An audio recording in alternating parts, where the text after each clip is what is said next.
Oh, good morning, my Teaser King family. How's everybody today? Hope you are well. I am well. We can talk more gambling and poker and gold and silver and all that fun.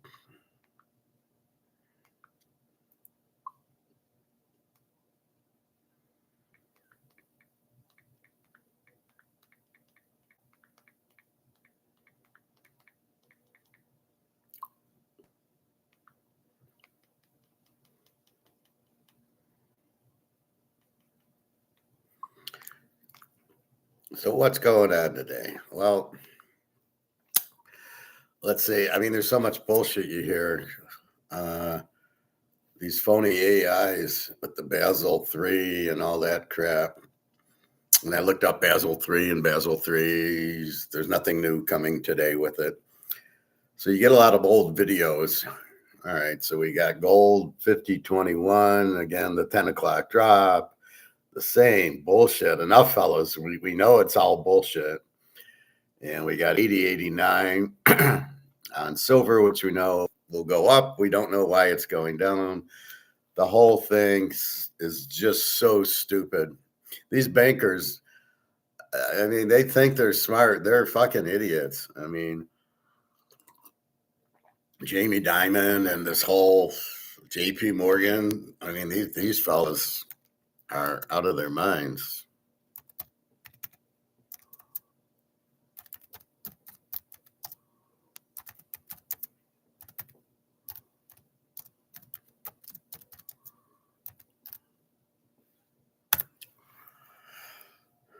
Um, I don't know why they keep doing this 10 o'clock drop and this 10, and there's a 6 o'clock drop.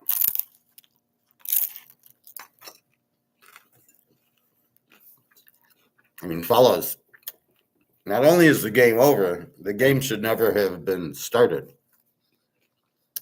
It's by far the stupidest thing I've ever seen. This whole paper, what do you call it? Forecast? What did I call it?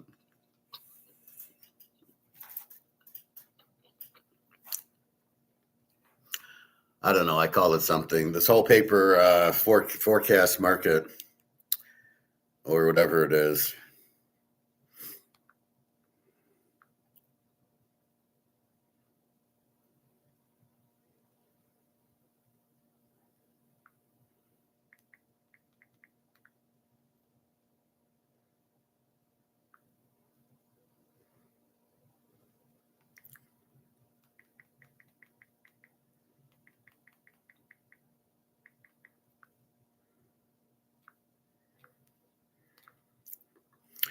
Um, yeah, it's a forecast market, so we can set the gold and silver price in the future. So if you're in a mine and and you think you're taking a risk, the only risk you've been taking is allowing these idiots to do options and derivatives. This is the only risk, and it's so stupid. It's the stupidest thing you could do. It's like this live football betting. It's the stupidest thing I've ever seen. Well, Seattle's up 3-0. Let's change the line. It's 6-0. Let's change the line, and then you can defer and you can trap and it's just make the fucking bet. Seattle's laying 4.5. Make the bet. The total is 45.5. Make the bet. This whole option market is by far the stupidest thing, and it's done by the banks. But the banks are. Can you let a physical price? Do we option off cornflakes and Coca-Cola? No. You set the price, either people buy it or they don't. Why is it different in gold and silver? Oh, because if they're in gold, we don't want them in gold because we're the government. We can't track them. Fine. You can't track me if I own my Montana rookie card, my Walter Payton rookie card, my Mantle card, my Mays card. You can't track me then either. Why gold and silver? Well, people realize how bad it is. and people will stay in gold and silver, and they won't play the stock market. And we can't fuck everybody over in the stock market because the banks run it, and the banks, as I showed you, don't care about the customers. The banks only care about the banks. We don't care if everybody loses money. We only care if we lose because we're too stupid to see a housing crisis coming. And you got to wonder who the hell's running these banks if they can't see a housing crisis coming, which was there since 1997. I mean, seriously, who's running these banks? What idiots are running those guys? So the whole synopsis here is, A, you don't trust banks. B, whoever's running them are idiots. C, you don't trust the government. And if you trust them, look what happens. Oh, they destroy the dollar. How the fuck do you destroy the dollar? What is wrong with you? I don't get it. What are you thinking? Or apparently you don't think.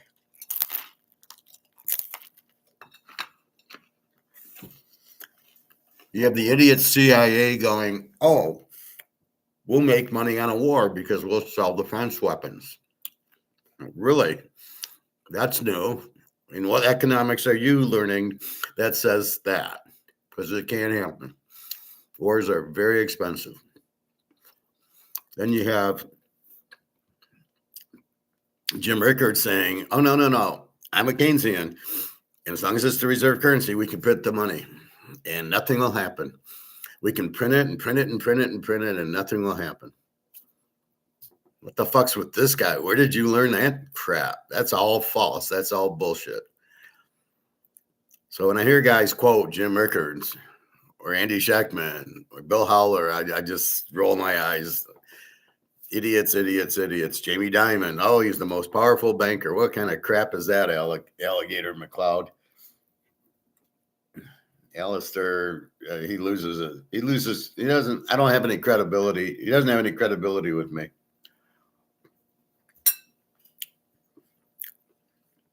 Yes, if demand goes up for gold, the gold value goes up. All right. It was 4,000 an ounce before. Now it's 5,000 an ounce before. That means the value of the gold went up. It's not hard to figure out, fellas. Oh, no, the dollar went down in value. The dollar can't. The dollar is worthless. Don't tell me the dollar went down in value. And what if the price goes to 6,000? Is that the dollar going down in value again? And what's happening now when the gold's down? Is the dollar getting stronger? I mean, what a bunch of idiots. So it's tough. And that's why I'm saying be careful who you trust. You should know it.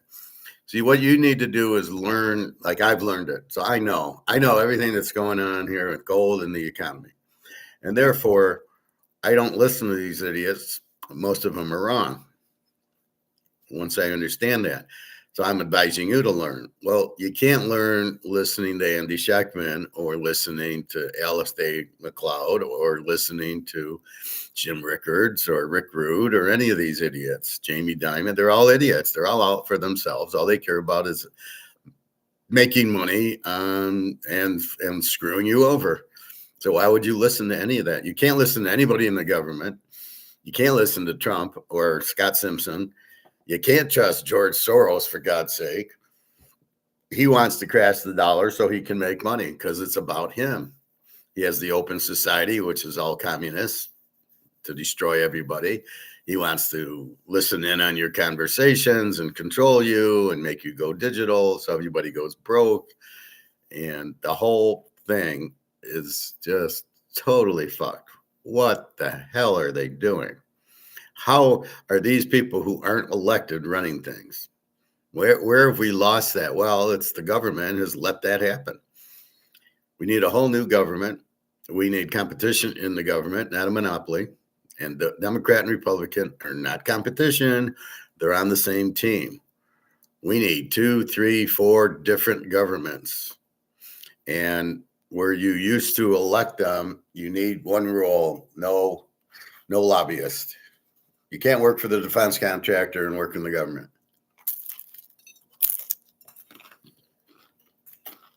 And that's basically what you have is a bunch of defense contractors working in Congress and the Senate. I mean, it's a joke.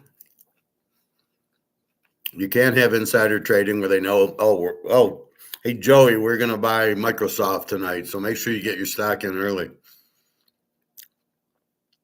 What we have here is absolutely a collapse in the government, a collapse in people, morals. There's absolutely nothing honest about our government and about our banks and about Wall Street, the stocks. Nothing is real. Nothing should be trusted. You have one option. You buy gold and silver, you hold it in a safe. You don't tell anybody you got it. And that's it. Now you got to shop around for a store. They shouldn't charge a tax. If you sell it, my guy went from 97 to 96, so price out other people. And again, soon they're going to need it, and soon it'll go even. This whole idea that they need to make money, and when they buy it back from you, they're not going to buy spot is ridiculous. They should buy it at spot. They should sell it at spot. They need to make money. They get all the gold and silver cheap at spot. So I make money buying it at spot. So I don't know what the hell they're talking about. And the gold's always been $60, $70 over spot's now $200 over spot. Who are they kidding? So people that are slow and don't understand this are now paying a $200 premium on an ounce of gold. I don't know what the quarter ounce and the tenth of an ounce. It was always pretty high at this guy's store. I think you have to shop around to see, and you should do that in the market anyway.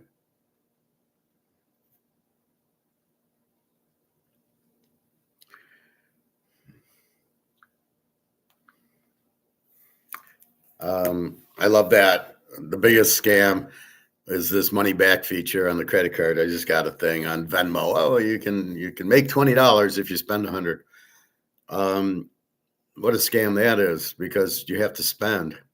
So you go out and spend, and then you get, $10 back for spending $100. What is that? I got a scam phone call last night. Member Services called me. What Member Services, first of all, is not a company. Is it Chase? Is it JP Morgan? Is it whatchamacallit, Wells Fargo? No, it's Member Services. Are you Howard? I go, yeah. Who the fuck is this? Well, you have so much money.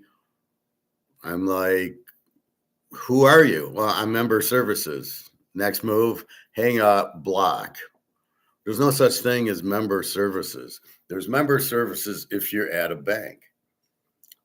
So what you do when you get these fake phone calls,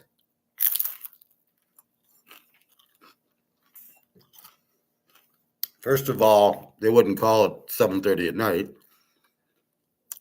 And then you hang up, you call them back. And when you call them back, it's, there is no number. And it was a Ponzi scheme or a scam.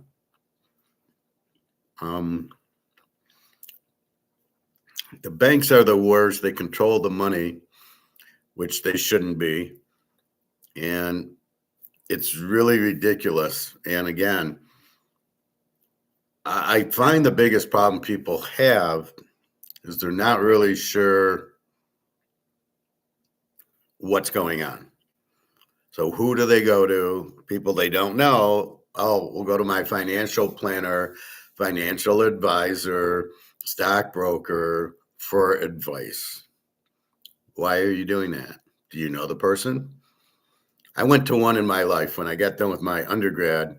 I had an idea. I've always had an idea because of football, mathematical mind. And the guy, I go into like Merrill Lynch, and I knew somebody who had an account there. I'll go see Joe. He's good. So I go to Joe, and he goes, buy Coca-Cola. And he shows me a ruler on the chart. Yeah, this is what it does. It goes straight up. And I got up and walked out going, this guy's an idiot. Nothing goes straight up because it's all manipulated. So as it starts going up, they sell it off and they short it behind the scenes, and then it goes back up and down. And you never see it go straight up. Even gold, which should be going straight up, and silver, which should be going straight up in a physical world would, in a paper world doesn't. That's why you see silver at like 80 right now, going down. Why? Because it's a 10 o'clock fix. Why are we still looking at options in paper? So you've got to realize, you've got to learn what's going on. You can't rely on listening to idiots at the banks or at the Merrill Lynch type of places. The first thing I would do is say, what's your opinion on what kind of economics do you listen to? Most of them are Keynesians. The guy at the bank I go to, he starts talking about elastic and inelastic. And I said, well, I don't know. I don't listen to that. That's Keynesian. He's trying, oh, you don't know. You're not an economist. No, I am an economist, but I don't give a fuck about Keynesians. So, look, dude, I'm not listening to you. I'm going to buy gold. I don't want my money in annuity. He's trying to sell me an annuity. He's trying to get commission off of me, and he's trying to keep me in dollars. And I don't want to be in either. So I get up, go buy gold, because I know it's the right thing to do. And it's not about you just buy as much as you can. You get out of the dollar because it's worthless. And it's collecting. It's not I hate that word, stacking. These are like non-professionals coming up with the term stacking. Well, I'm stacking my gold. No, I'm not. I don't stack any gold. Or silver. I put it in a tube. I showed you last week. My silver's in the white tube. It's not stacking. So I don't even like the reference they make.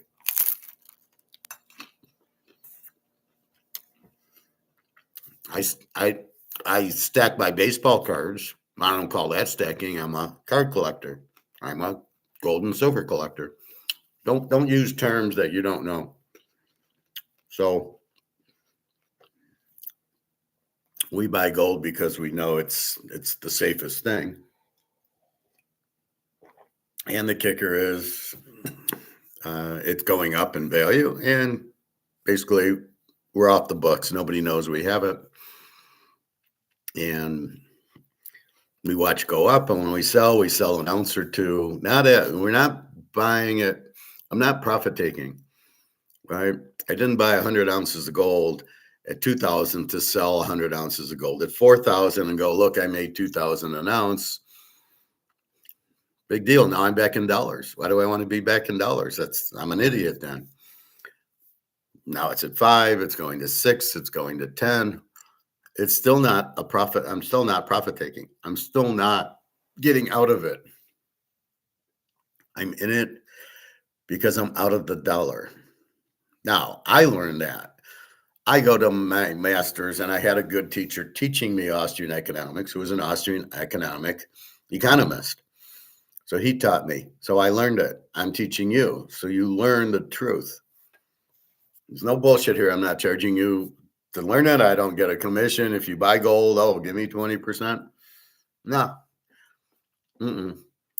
Just in football, because it's such a very hard thing to actually teach, and everybody gets the grasp. As I can see, Prophet still hasn't gotten the grasp. And people on here who are trying to make their own picks, even though I'm giving you the score, and I nailed the score of the game. I had 27-13, and it came in 29-13. Yeah, okay. When you can start nailing the score, let me know. Nobody here besides me can nail the score. And it's an art, not a science. You can't use formulas to come up with it. So the best thing you can do is learn what's going on. And that's what I'm doing. And I point out when Jim Rickard says you can print as much as you want because it's the reserve currency, his head's way up his ass. He's an idiot. When Mr. Wonderful, not Paul Orndorff, says whatever the hell he said, what did he say? Oh, when silver hits 30, it'll be a big thing. Well, silver's at 90. What are you talking about? So they miscredit themselves, but they want to sound like they know what they're doing. That's why everybody's going, oh, it's going to be $8,000 gold and $200 silver. They're just coming out so they can say they did it. Lynette Zhang has no idea. Andy Schechtman has no idea. All these other guys have no idea what they're talking about. Again, they call it the base. As soon as they call it the basement, check them, give them a negative, tell them to go fuck off. They don't know what they're talking about. You can only debase this. You cannot debase this. I don't believe there's metal in my paper dollar. So how can you debase it? Or are they thinking, well, it's making it worth less? By what? Taking the gold and silver out of a paper? This gets inflated, this gets debased. It's very simple. But when you hear them talk about debasement, they don't know what they're talking about. So it's very hard to find anybody else like me. I've given you Egon. Mark McGuire's okay. Still a little questionable because he's still a banker, but okay, he gets some of it, but he has a hard time explaining. I told my friends I talk at a 5th grade level so people can understand me. What's the point of talking at a high level and everybody is like, what the fuck's he talking about? Like Mark McGuire sometimes, like Rick Rude, who I have no idea what he's talking about. I have a master's and I try to listen to Rick Rude and I have no idea what he's talking about. Or a lot of these, Peter Schiff just rumbles on and Andy Schechtman just rumbles on. They have no idea what they're talking about. Bill Holter, he's wrong all the time. Lynette Zhang, they're wrong. They don't know. They're pro gold because they sell gold, but they don't really know and they can't explain it. That guy I showed you has no clue. We're having an Austrian guest on, and the Austrian guest it wasn't an Austrian, and he just said it was, so you'd listen. I'm tired of this whole YouTube thing where they put something in the title and then they never talk about it. I normally make sure I talk about everything in my title, but once in a while we might get hung up on the Super Bowl and not get to another thing. But it's critical that you understand it. It's critical if you talk to a financial planner, an analyst, stockbroker, that he's full of shit and you don't fall for it. It's critical that if you go to a bank, you be very, very careful because they're going to try to talk you into staying and putting your money in there because that's how they make money. And I want you to understand they don't know. And so you should be realizing right away, what do you think of gold? Oh, I don't play gold. It's just a paperweight. You get up and leave because anything else out of his mouth is just stupid. They should be able to explain gold to you. They should be able to explain that it can't be inflated.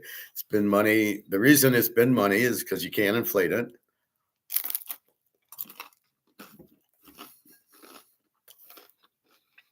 The reason that nobody wants it is because they can't print it.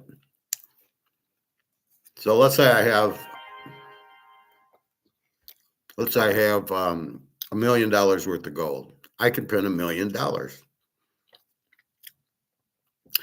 But if I'm a government or a corrupt banker, Jamie Dimon, I want to print more. I want to print $2 billion. But I don't have the gold to back it up. So I don't want to be on the gold system because then it's limiting me. I can't steal. And that's what these idiots do. And they think we don't know. And they'll tell you, oh, there's inflation's 2%. It's bullshit. We all know, A, you can't measure inflation by percentage, and B, there's no way it's 3%. I mean, if you really wanted to do it, 1972 car, $2,500, and a 2026 car, $50,000. That's your inflation. Coca-Cola was a dime. I went to a gas station yesterday, dropped the list off. I wanted something for the ride, and then I go to the pool and work out. And so they had like 16 ounce. I wanted a diet squirt because I don't like the caffeine. So I noticed this bottle seems smaller, and I see it's 16 ounces, not 20. And I didn't even ask for the price. I assumed it was going to be the same price. And I just looked at the guy who runs the little gas station, and I says, "Now you're trying to screw everybody by making the trying to sell the smaller pop. Fuck off." I bought a 2 liter for the Super Bowl diet squirt for $1.69. It was on sale. You want me to pay $2.50 for a 16-ounce bottle? No, I don't. It was just for the ride to the car. I didn't want a whole bottle. I didn't get it. I just got a water. And, it just pisses me off. But you have to be smart. You have to realize what's going on. The inflation is huge, which means that the dollar, what it means is the dollar has no value. They printed too much. The dollar's worthless. That's really what it means. Let's see who's texting me.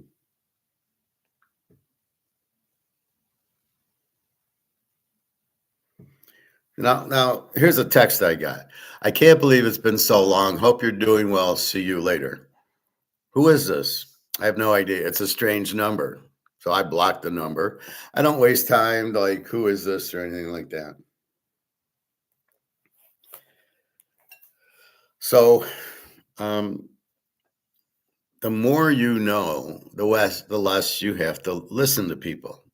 I don't listen to anybody when it comes to gold, silver, Austrian economics, Keynesian economics, football. I don't listen to anybody. There's nothing I'm going to gain because I know all that, right? I'm proud enough and smart enough to know what's going on. The dollar's worthless because they're printing it. Inflation is not 3%. The banks are corrupt as shit. The government's corrupt as shit. So it's a lot of noise for me, right? You bring up a subject for me, and it's a lot of noise. And I don't really pay attention to it because it's not important. Like when the guy at the bank said about elastic and inelastic. I said, I don't know what that means. I don't look at it like that. I look at it as the market. If you make the price of this $500, nobody's going to buy it. If it's 100, you'll get buyers. That's how I look at things. I don't look at things like, I don't know, is Canadian Club elastic or inelastic? I think it's elastic. I think I finally figured out because they keep saying about like silver is inelastic, meaning they'll pay whatever price for it. So if I kind of understand that, and again, this is Keynesian, so I really don't pay much attention to it, that Coca-Cola is elastic. If I buy a Coke and if it's $5 for a bottle, I'm not going to buy it. Where if I have to buy it, then it's inelastic, like silver. If I'm one of these companies, if I'm making solar panels, there's no substitute. I have to buy silver. And it cracks me up when these people seem to think there's substitutes for silver for solar panels or weapons, Tomahawk missiles. There is no substitute for it. If there is, they would have used it, and they wouldn't care what happens with silver. John C., good morning. Happy Gold Day. Well, we're getting there. Happy Silver Day. Well, thank you.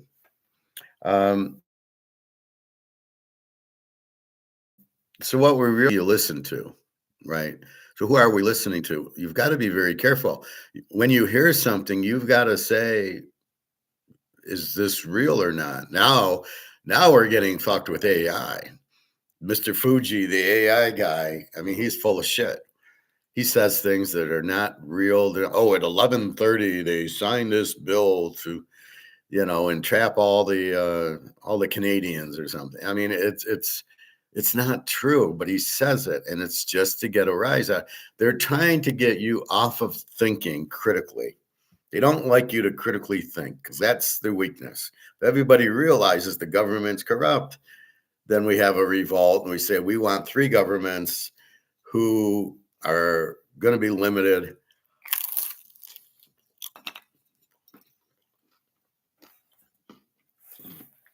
And as I always say, how should I go? They must have a limited government, strong laws, gold-backed currency, a small army for defense, and free trade. These are what the government has to do. And we're going to have 3 of them. And they're going to be small, 100 members at most. And that's it. And the one who wants to fuck around and not stay with the gold-backed currency or free trade, and when they go to tariffs, or they want to disobey the laws, we throw them in jail. And we'll bring in a new one. And by having 3, we have competition. And I mean whole new the 3 different governments like Wendy's, McDonald's, and Burger King. 3 different companies. Anybody getting away from free trade, you're gone. Anybody getting away from the gold standard, you're gone. Anybody getting away from a big small government, you're gone. This is what you have to do. It is the only way to be successful in the world. This corruption must stop. These people who are taking the bribes from the lobbyists, the defense contractors, and other people, big pharma and whoever else, should be thrown in jail. That stops it. You send them in jail, it's all over, right? You're going to jail. You're going to jail for life if you are corrupt like that, or you get off the gold standard. You're going to jail. And then let's see what happens. And you meet it, like J.P. Morgan, Jamie Dimon. No, you've fucked around with Madoff, you go to jail. How did J.P. Morgan not go? How did Jamie Dimon not go to jail for the Madoff problem? He had a $2 billion account. He had to know what was going on. Madoff called him to say, take your money out. I'm going to go to the FBI in a week.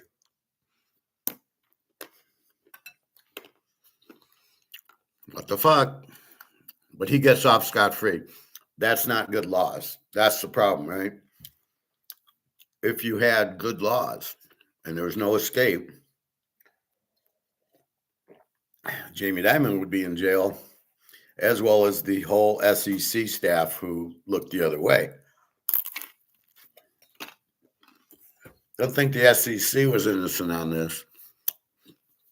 And then when the attorney did that act where he stole all the money from the people that made money on Madoff, as if they knew what was going on, as if that mattered. Funny how he didn't take money back from Jamie Dimon and J.P. Morgan or the SEC, who were all in on it, and the Russian mafia, probably the Chinese mafia. And of course, the U.S. mafia, the CIA, everybody was in on it. That's why it went, because it's like football, right? The refs are all in on it. So when they make a holding call and the guy doesn't score a touchdown. So apparently in this game, everybody bet the under, probably listening to me give it as my lock. And the under wins. And if they went over, I don't understand it. If the line went down, everybody bet the under.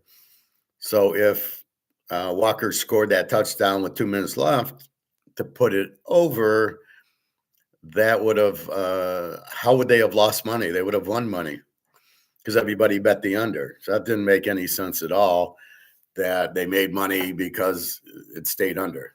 No, because the betting went under. It was 46 and a half, went down to 45 and a half, means everybody's betting the under, which means they'd want the over. So that didn't make any sense. But it's all corrupt. I didn't even watch the fourth quarter. Once it hit 19-0, I turned on a movie, or I turned on the World Series of Poker 2014 or something. And I'm having a hard time watching it because, it's okay when you're looking at Phil Hellmuth and Mike Matusow and Daniel Negreanu and Sammy Farha. But once you get to 2013, 2014, 2015, there's a bunch of idiots that have no idea how to play poker. I'll go all in. I got a queen 5. I'm going to go all in for $30 million because I'm an idiot. I think he's weak. The Mike Matusow, I thought he was weak, so I pushed. You have no idea. Like I said, I would torture a guy like Mike Matusow because if I know you're watching, I'm giving you a fake tell. I'm accidentally not, I'm accidentally here's my fake tell. So I'm sitting at the table with my chips, and I got a full house. And oh, Mike Manisow's looking at me. How can I look weak? And I knock over my chips. Well, I can't really show it here. And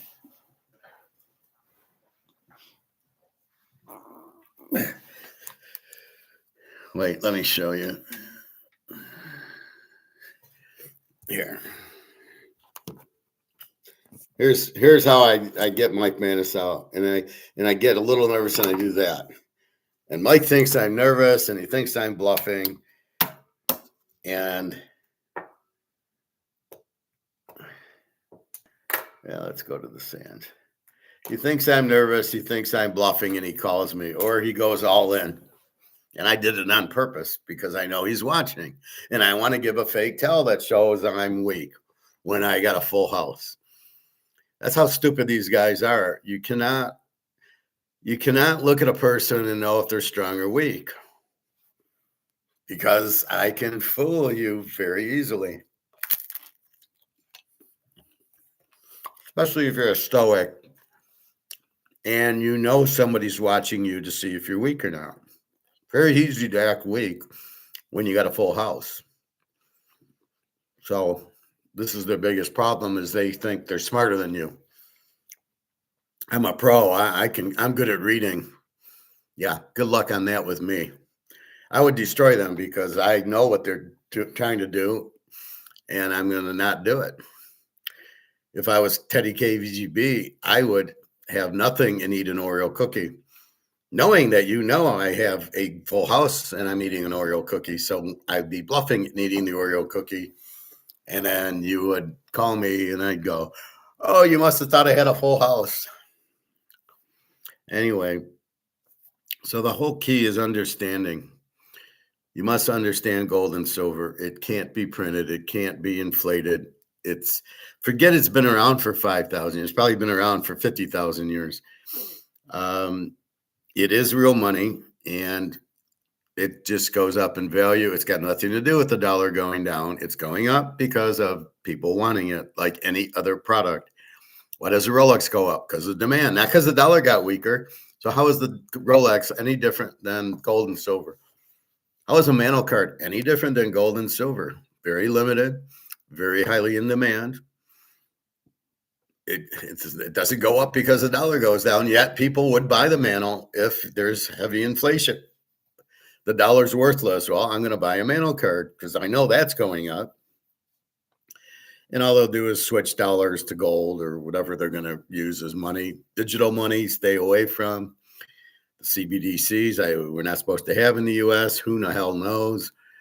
Anything cryptos, you can see it's crashing, and stable coin I wouldn't touch with the 5-foot pole. The only way I'd get in it is if I have to get my Social Security on CBDCs or digital, then I'll get it and then get rid of it as soon as that's fine. As long as I can pay rent, pay my bills, and buy my food with it. This is no different than we're using the dollars now, basically. I got to leave by like 1:30 today because the pool, I don't understand. This is like a rec center, and yet they have a swim meet. And so at 3:00, they close my lap pool where I do my laps. And I do a lot of running and swimming. So I got to get there before 3. So I got to get there by, let's say, 2:00. So, that'll be that. Anyway, it's like, it's like today, and then it's like next Tuesday and the following Tuesday. And you just like, are we a fucking rec center, or are we high school that people are coming to swim at? So I don't know. It's stupid. But anyway, the more you learn on your own, but you must understand who you're learning it from. You must learn from somebody who understands it, and they must be able to explain it. So if you're trying to learn Austrian economics,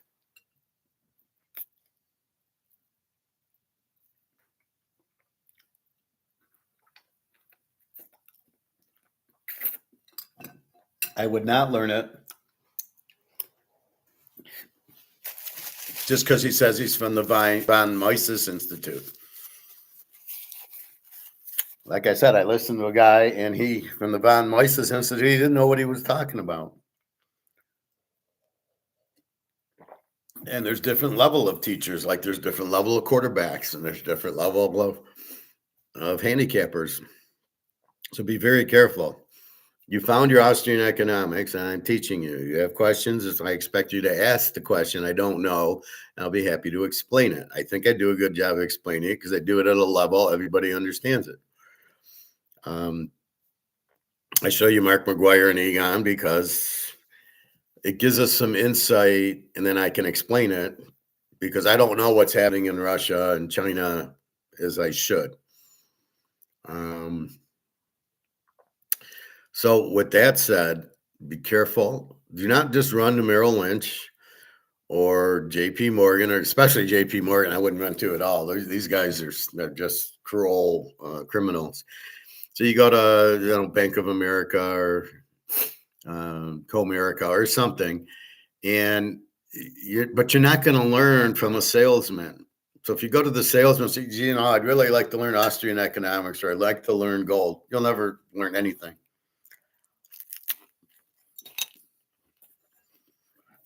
And I don't know if you Google Austrian economist teacher, you're going to get anybody.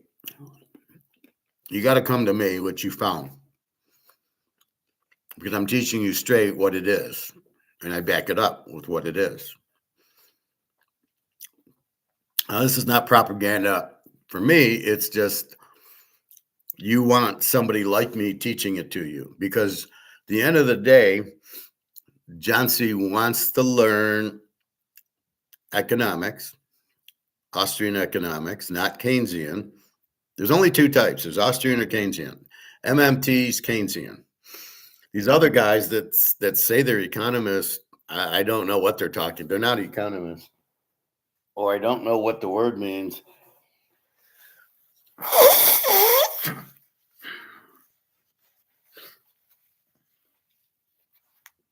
Because they're not economists, first and foremost. So understand that.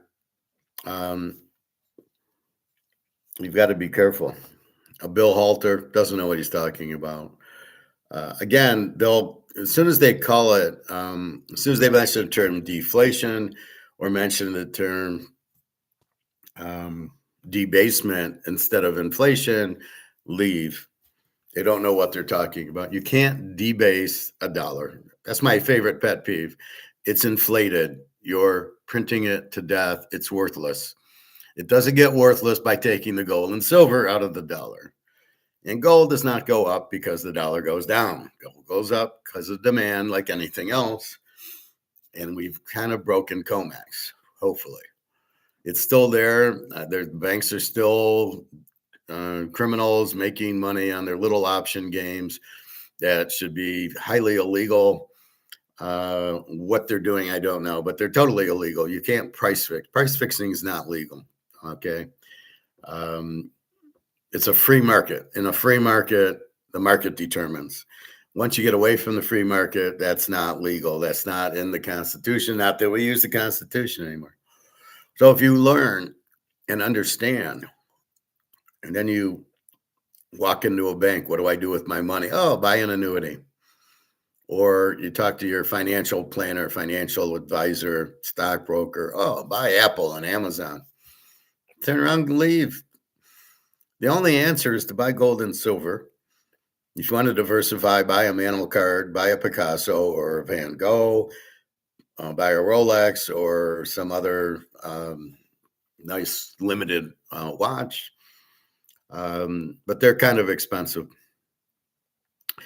So that's really what you're at. Why? Because they can't be inflated. Things that are very limited have a value, because if 10 people want one thing, so if I have just this one, and I don't, I got 14. If I had just this one and I had 10 people wanting it, well, let's have a price war, fellas. Who's going to pay the most? And that'll be the thing. So understand that concept, understand what money is. It's a trade. You're trading money for goods and services. You might trade money for a dentist or a doctor, or you might trade money for groceries and food, clothing, going to a restaurant. So it's all trading. You're trading. Is it a fair trade? Is how much you pay for it.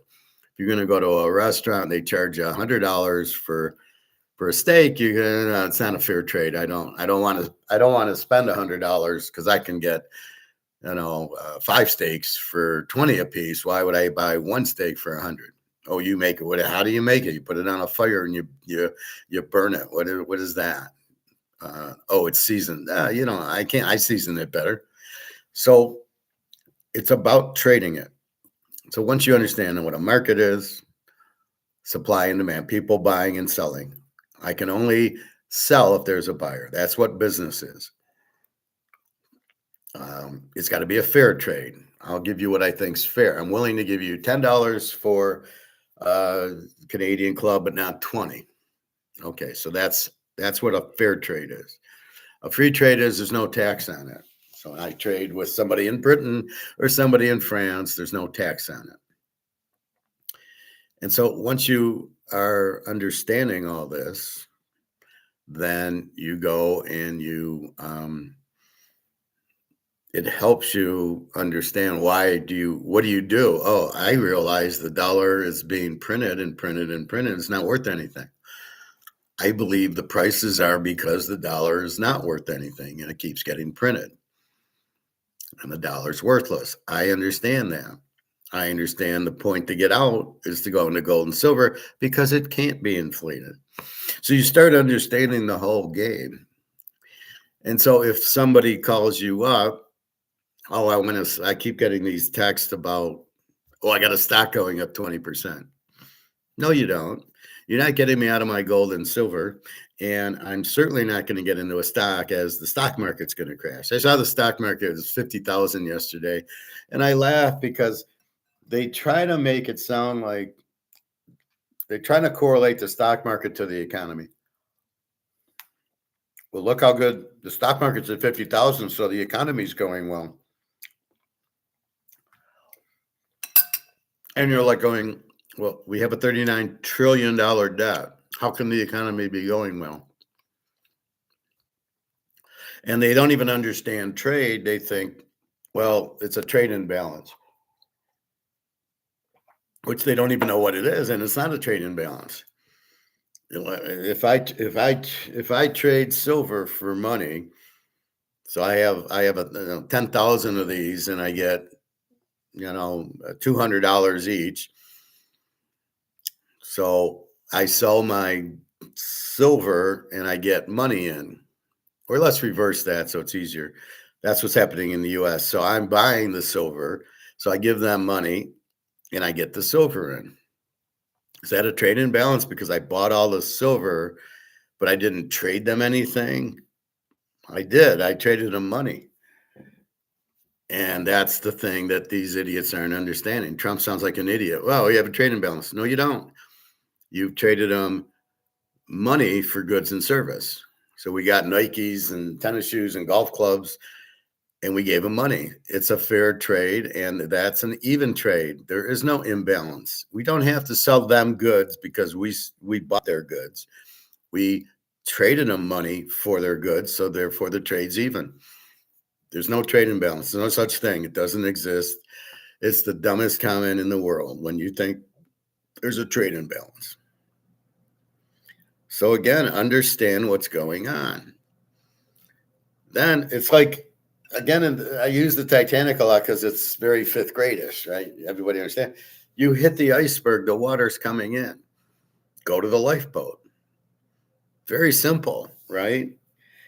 And you know the cause. We hit the iceberg, and then you know the effect. The water's coming in, and then you know what's going to happen. We're going to sink, so you know what to do. Problem solved. Go to the lifeboat. And that's how you got to critical think. They're printing the money to death. The money has no value. You've got a $39 trillion debt. You've got this huge government that you can't afford, plus their pensions, which you can't afford. And so you realize the dollar's not worth anything on your own. You don't need anybody to tell you, because that's what I did. And then I said, what do I do? Where do I get out of the money? So I knew right away when Biden did that whole $7 trillion expense. I said the dollar's worthless. It just hit me. The dollar's worthless. And I said, well, do I get in the euro, the Swiss franc, British pound? I said, no, they're all dollars. They're all worthless. So I have to get out of the whole dollar system and into something. Oh, and I said, gold and silver is the answer because you can't print it. You can't lose its value. No matter what the dollar does, and it's just because the dollar's going down does not make it worth more. It's worth more because of the demand, because of BRICS. That's why I got into it, was BRICS. I knew BRICS would have a high demand because if they weren't in it, it'd still be 2025 for silver. That wouldn't have changed, even though you had the inflation, because it didn't change. We've had this inflation since 1972. Well, in 2000, the price of gold didn't go up. Explain that, Mr. Alligator McCloud. Oh, it's not gold going up, it's the dollar going down. You're full of shit.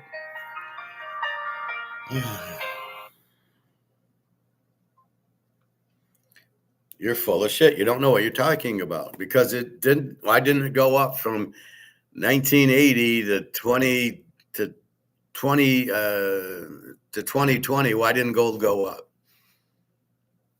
The dollar was going down. The dollar lost its value. Things got more expensive, but gold didn't move. It was still 1800 until BRICS got involved and created a huge demand for it. Did it go up? So counter that, Alistair. You don't know what the fuck you're talking about, and I just proved it. So then when BRICS gets involved, the demand goes up, and there goes the price. And now we're sitting there just watching the demand by the BRICS countries as the BRICS countries go to 70, 80 countries from 20, from 5. It's at least 20 in, and it's going up to 80. But they got to buy the gold. So that's why they're keeping the price of gold somewhat down, is so these countries can buy it, because they got to play. You're going to play in BRICS and trade. You got to have gold-backed currency. Nobody wants the Chinese yuan. It is not the reserve currency. It never will be unless it's backed by gold. And that makes gold a reserve currency. So don't kid yourself, which makes the demand higher. And silver's right there. And you can't inflate or print gold and silver. And therefore, they'll all go up dramatically. And we're sitting in the cat who swallowed the canary. We're sitting there going, go. I don't know. We're in. We bought it. I don't like when they use the canary in the coal mine. I don't know what the fuck that means. I don't know why they use it. Like, we're all supposed to know what it means, Andy Scheckman.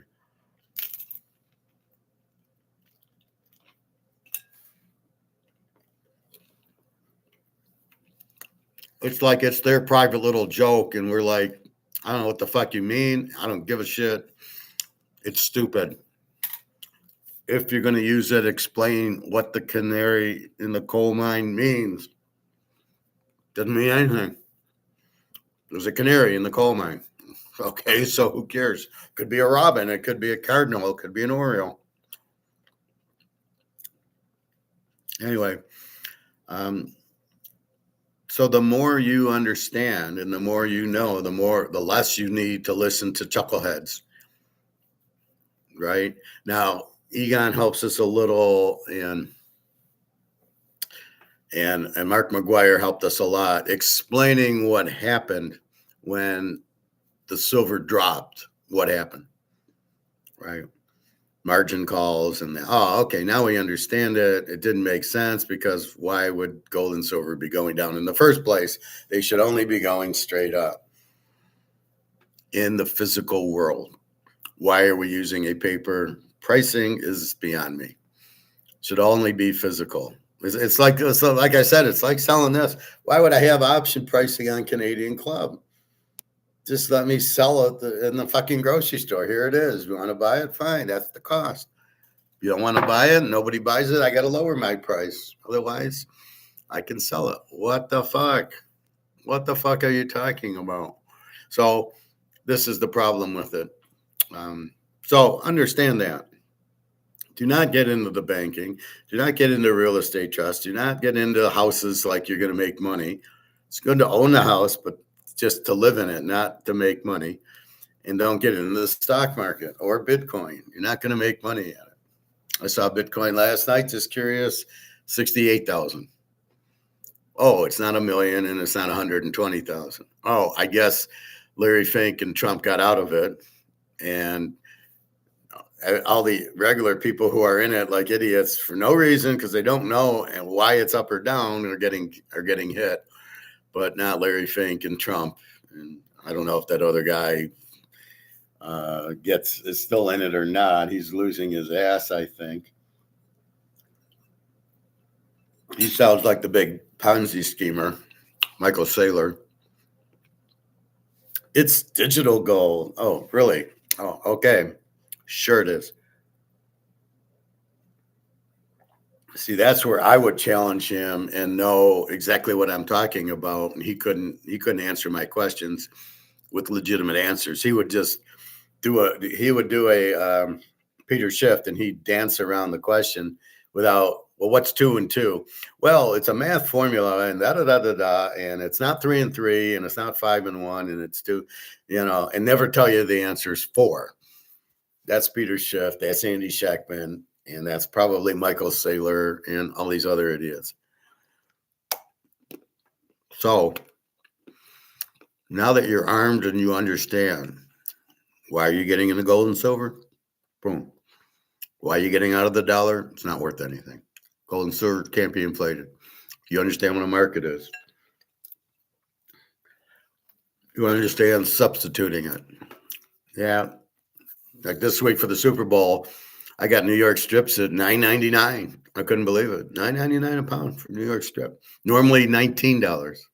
It just shows you they can't sell them at 19, and they put them on sale for the Super Bowl at $9.99 to get rid of them because they can't sell them at 19. So maybe, guys, you should keep your price at $9.99. Then they sell, but at 19, you're not selling any. Problem is, it costs them probably 13 or 14 to sell it, so they can't make any money at $9.99. That's probably what happens.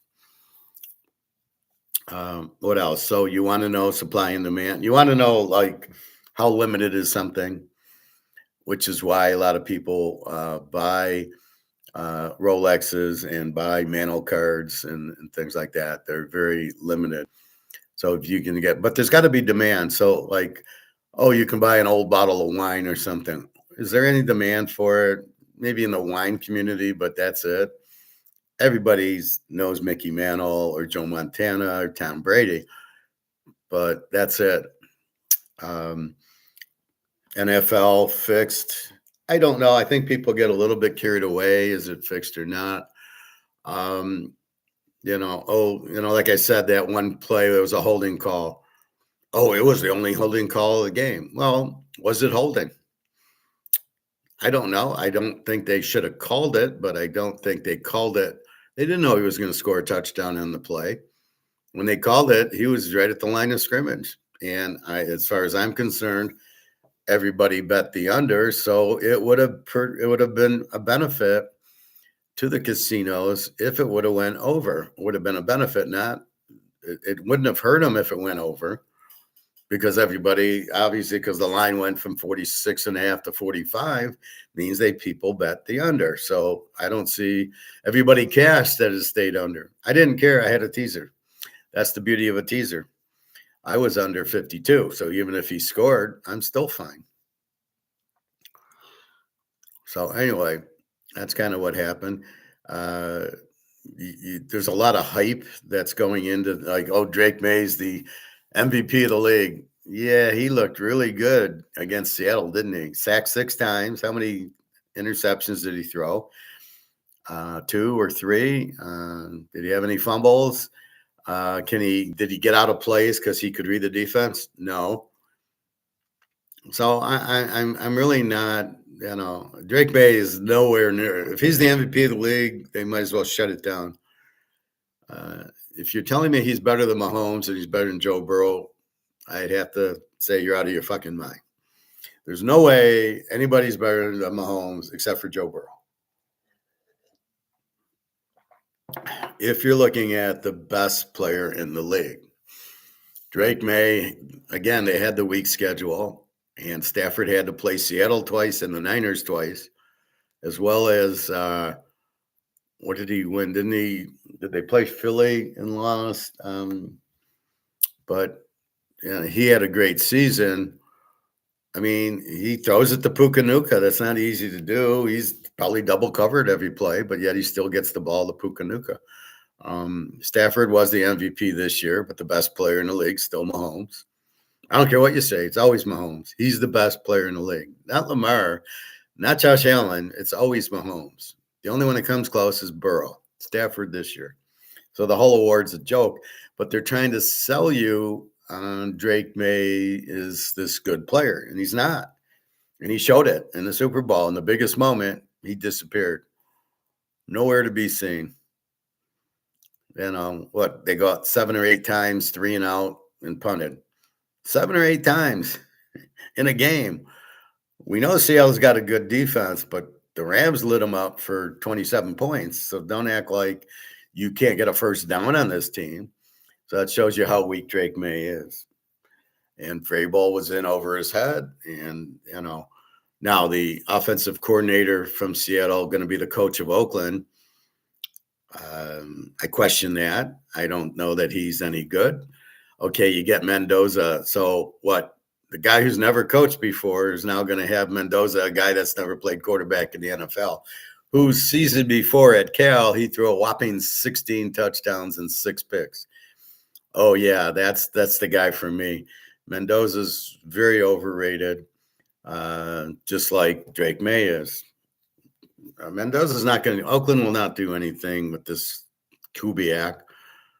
They needed a strong coach. They needed Bill Parcells, Bill Walsh, not Joe Gibbs, not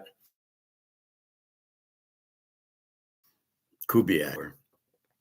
And therefore, he has no idea how to coach. You got to coach offense and defense, by the way. You really have no quarterback. You can't take a rookie and just throw him out there and he's supposed to be comfortable.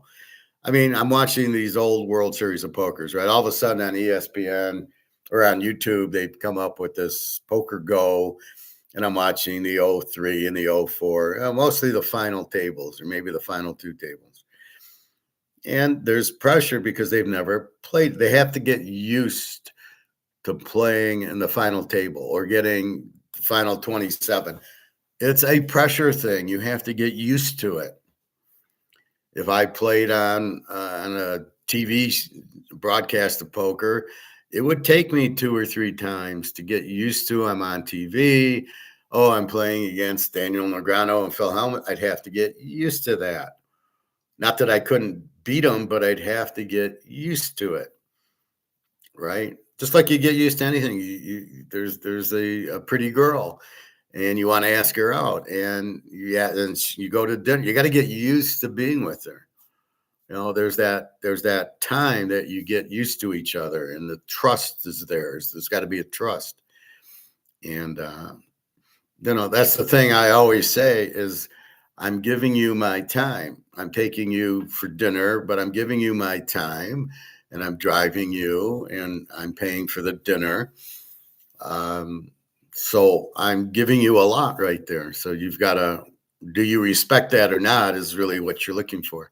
If you respect that, I'm giving you my time and they're giving you their time. So if you both thank you for giving me your time, and then you get comfortable with each other, and that's what happens. I think in a marriage, what happens is the kids ruin it as soon as the kids get involved.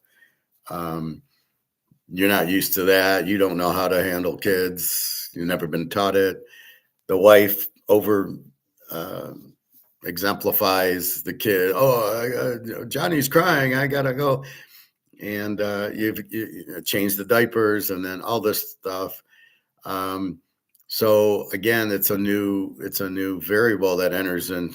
Wait, it's just me and you, and we like each other, but now you're not spending time with me. You're with the kids, or I'm with the kids, and it blows up the marriage. The variables blow up the marriage. That's why most marriages fail. The husband's output, the man's output is totally different than the woman's. Oh, I got kids, I got to take care of them, and the father's like, I don't care. They're crying. Put a bottle in their mouth. I want to watch something.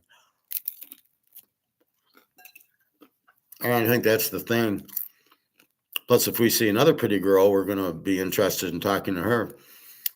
Where is it written? Oh, you have a girlfriend. You can't talk to any other girl. What is that? It's like owning a car. I own a Ferrari. I can't look at a Mercedes or Maserati or anything. Why? Or I like chocolate cake. I can't look at strawberry or banana or a raspberry mousse or anything like that. And that's the problem. So again, it's a comfort thing. Getting comfortable, you know, uh, spending time with people is a comfort. When you get older and stoic like me, and you start seeing these people are idiots, most of them, you don't want to spend. I can spend 5 minutes with the guy and I know if I want to talk to him or not. One guy I was talking to, and he called me, "Oh, you're just a cranky old man," and I said, "Not cranky. I'm not old, and yes, I am a man. You hit one out of three, but I don't consider myself old, and I'm certainly not cranky. I'm stoic, and I'm analyzing. I walk in the room, I look at everybody, I look at everything. What's going on here? And I'm just looking. I'm not staring at anybody or not staring at anybody, but I'm noticing things, and that's when I'm in the pool. I'm noticing who's walking here, who's walking there." And then you kind of people start talking to you. Now, I had one lady come in the pool the other day. I think it was Sunday, and I had helped her on her weight loss. She was heavy, and so I kind of played it cool. We're like, well, I used to be heavy, and I was able to lose weight, and see if she's listening. And she was. I says, well, you got to fast. Your body eats the fat. Right. So if you want to get rid of fat, just fast and your body will, and it's perfectly fine. Just drink water and tea. And so she did it and she lost 55 pounds. And she thanked me. She said, "Oh, thank you so much for I lost 55 pounds and I did the fasting you told me about." And I don't know about it. She was still heavy, but I guess she lost 55 pounds. So she's on her way and it worked. So, that's why you help people, right? Not a lot of gold people in that place. A lot of idiots who are in the stock market who have no idea they're about to get barbecued, but that's okay. So again, you're looking at people, and again, it's the comfort. You know, am I comfortable talking to this person? Does the guy have a brain in his head or not? I get in arguments with communists. A guy will tell me he's a communist. I just roll my eyes at him like, I don't know how to talk to you. You're an idiot. I mean, I don't know. Why am I talking to an idiot? It's just a waste of time. It really is. It's not worth it. So that takes half the field away because they're too stupid to have conversations with. They don't understand it. And I don't want to sit there for an hour explaining that the dollar's worthless, buy gold and silver. Now, if you're interested, I'll just say buy gold and silver, but you can't inflate it. And either you get it or you don't get it. And a lot of people do get that if you get to the right people. But the whole key is understanding. If you understand the topic, you understand inflation, you understand gold and silver, you understand the dollar's worthless, you understand the market, competition. Why do we have competition? Because if I don't want to buy it at Kroger's, I can go buy it at Meijer's because it's cheaper. Like when I go to my meat restaurant, my meat grocery store, Bush's, they're very expensive just for like bell peppers or cauliflower or broccoli.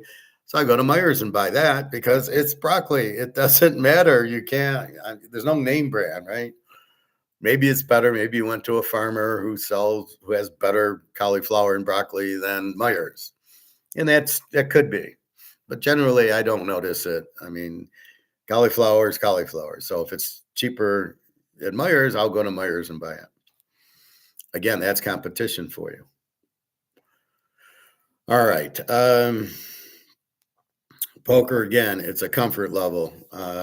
You're playing Doyle Brunson. Are you comfortable with him? Most people are going to get intimidated. Oh my God, it's Daniel Negreanu, it's Doyle Brunson, it's Sammy Farha. And you're going to get intimidated by them because you're not comfortable yet. So if I sat down and there's Daniel Negreanu, I'd probably wait at least 20 hands until I engaged him. And then I'd give him a bunch of fake tells because I know he's looking at my tells and I'm watching how he plays. He likes to call a lot. Um, and his bluffs are when he makes big bets, he's bluffing. He normally likes to just put you, have you bet a little bit and have you call. And his tell is when he talks too much. When he's talking, he's bluffing. He's not bluffing. He doesn't have a hand. So he keeps rumbling on because he's nervous. He doesn't hide his nervousness.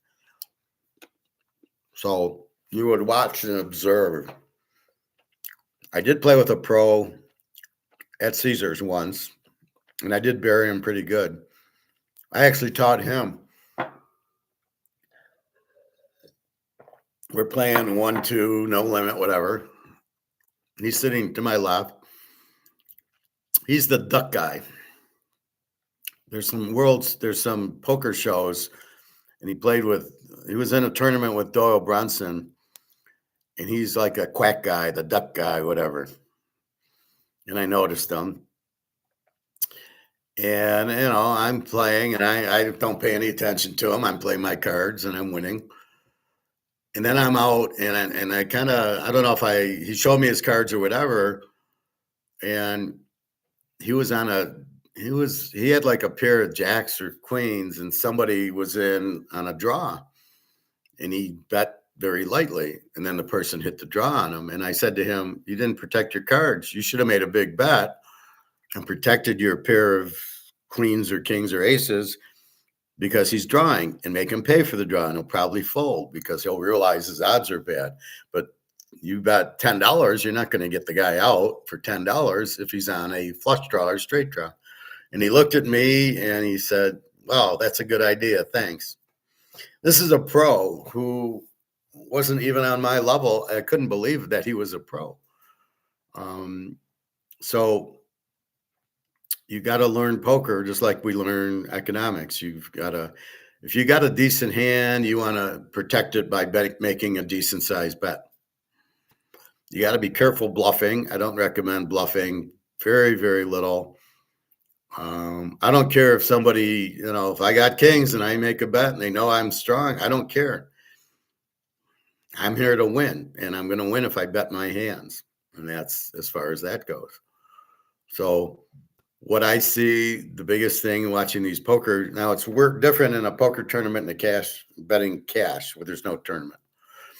The blinds stay at 1-2 no limit or 1-3 no limit. The blinds don't change. So if you have $100, you don't have to go all in because you're getting blinded out.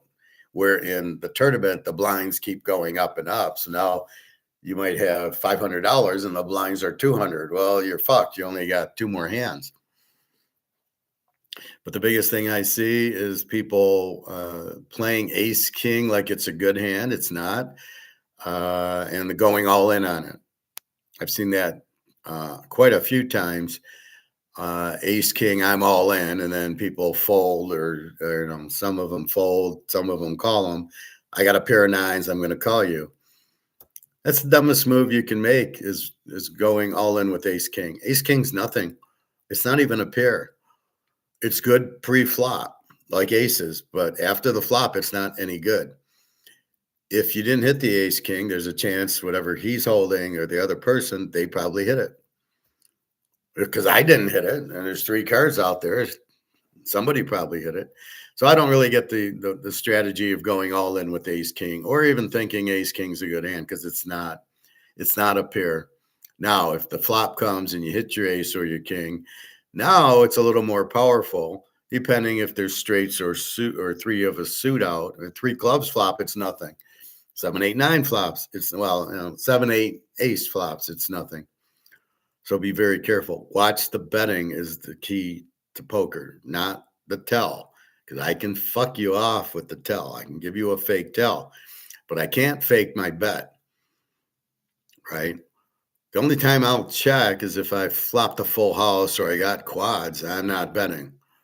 But if I have aces, I'm going to bet them 9 times out of 10, unless somebody bets on me. So if somebody bets in front of me, then I'm going to be very careful to try to figure out what they did. The other thing is, so I got aces and I bet $50. Again, I'm playing 1-2, $300 buy, and I'm not playing for thousands. So I'm playing 1-2 and I got aces. I either have aces or I had ace king and I get the ace and I bet $50, let's say. And somebody calls me. And the question I ask myself is why? Again, I'm problem solving, but I'm problem solving as the other player. What are you calling me with? Do you have like jacks or queens or tens? Do you have a straight or flush draw? Now, it's a little of both. Normally, if it's just a call, they might have queens or jacks or tens and not knowing what I have. Sometimes it's a straight or flush draw, depending on what's going on there. So if it's a straight draw, he'll just call and then you might, but you don't want to really check the turn. The turn's where you make your money because people want to see the river card. So if you really got the guy, you got two pair aces up and the guy is trying to pull for a straight or flush, that's when I really bet a lot. I'll bet $200 or something on the turn because the turn's the action card. Once the river hits and the guy doesn't hit his straight or flush, he's not going to call you. And if he does hit a straight or flush, he's going to call you. So you've got the street that determines if you're going to make money is the turn. Turn comes, 4 diamonds, big bet. Is he going to call or not? He's only got one more card. Chances are he'll fold. And you want him to fold. Well, you don't care if he folds. You just hope another diamond doesn't hit. But if, let's say, he's got 4 diamonds and you make the big bet and he calls, then a diamond hits on the river, he's got the flush. You're fucked. So then you just check and then he bets and you just fold it. You don't have to see the cards. Well, I don't know, but I got to see what he had. And just for that, I'm going to call. No, you should know if you're beat or not. You should know he called. That's what the turn does. The turn sets up, does he got the flush draw or not? And he checks you, so you bet 100 and he calls. And then there's, he's got, 2 diamonds on board. Now the third diamond hits. Now, if it's a club that hits, then there's no point in betting. He's not going to call you. He's missed his flush. Again, we've talked about the check raise. So and I'm seeing it all the time watching these World Series of Poker, you get to the river, the guy's checking because he doesn't have anything. And then the other guy bets. And then he'll check raise and he's got nothing. It's like 99%. There was one guy who actually checked the river, but that I think is because if I'm playing an aggressive player, then I know they're like Tom DeWan. If you're playing Tom DeWan, he could, he might, well, no, he's going to bet the river all the time. But I was going to say he could check raise you, some of those guys. But normally, even if you got a Tom DeWan and you're on the river and if he's got nothing, then he's going to bluff you, right? He'll never check with the good hand on the river. And he probably won't ever check anytime on the river. And then you with him, you might call unless you know you got him, and then you're going to raise. So he'll come over the top and raise you. That's how you play aggressive players. You know you've trapped them. I got a full house. I got him beat, and I'll raise him to get him to check raise me. So you play their strengths against it. You're normally watching the way they play. Are they straight? Do they bluff a lot? Do they look at you like Mattisau and look, oh, you're weak, so I'm going to bet because I think you're weak? Well, good luck with that fella. Negreanu's a caller. No matter what you bet, he's going to call. So you can't bluff Negreanu. He's always going to call. I've never seen a guy call like he does. No, well, I got a pair of 8s. I'm going to call. Let's see if he's got the queens or the kings. So him, you don't bluff. And certain players are they aggressive or are they passive? Johnny Chan's very passive. He'll check full house. He'll check it and let you bet. So with Johnny Chan, so if he checks, I check. He checks, I check. And I played people like that who like to check raise you. And I was at MGM, and I had like a two pair, and then there ended up being a flush, 3-4 hearts on the board. And the guy checked and I checked, and the guy checked and I checked. And on the river, he checked and I checked. And he had a flush, and I had two pair, and I knew he had the flush. And I'm like, I'm not betting into you. You want to check raise me. I said it to myself. You want to check raise me. I know how you play. So it's like anything else. And in football, we figure out the teams, right? Are they an A team, a Z team? Seattle has Kenneth Walker and Smith Najimba and the good defense. So you learn all the characteristics, you problem solve it. And that's what you're doing in poker. You're problem solving the player. Is he going to check raise you? Is he aggressive? Is he passive where he lets you bet and then he calls you and he's got a full house? That's what you're trying to figure out. What type of player is he? Now, when I go to MGM, the problem is you keep getting new players to the table. So you keep having to figure out the new player. Well, here's Steve sitting down. Well, I don't know. What is he? Is he a bluffer or not? That's why it's hard. Quick story in Vegas. I bet a football game. And I won Denver. It was the late game. So I go play poker. Football's over. And I take my 300, my standard. And the first hand, I got ace king, and I'm in a guy, and I have no idea who the guy is. Right? I don't know him. I can't problem solve him. So I'm ready to make a big bet. I just hit ace king. I think I hit aces or kings, one of the two. I think I hit the ace. No, I think I hit the king. And he makes like a big bet, $50, $60. Okay, I call. And then I'm ready to bet because I hit my ace king and he bet. So I'm confused now. Wait a minute, I wanted to bet. Okay, I'll just watch. And the next card hits and he makes another bet. And I call it. And again, not knowing what to do because I don't know the player. And then the river hits and he makes a real big bet. And I fold because I want to stick around more than a hand or two. And I want to know, I don't know what type of player he is. So I can't solve the problem because I haven't seen him. So the hand goes over, I fold, even though I had aces with the king or kings with an ace. I was hoping for another ace or king. And again, I didn't know what he had, but he was betting big. So a guy next to me says, well, he bluffs a lot. Well, that information would have been good before the hand, but you don't know that. Then a couple of hands later, I got pocket queens and I start betting and the guy calls me and I'm going, why is he calling? But he's not raising. And then the turn comes and I still got queens. I don't get any help.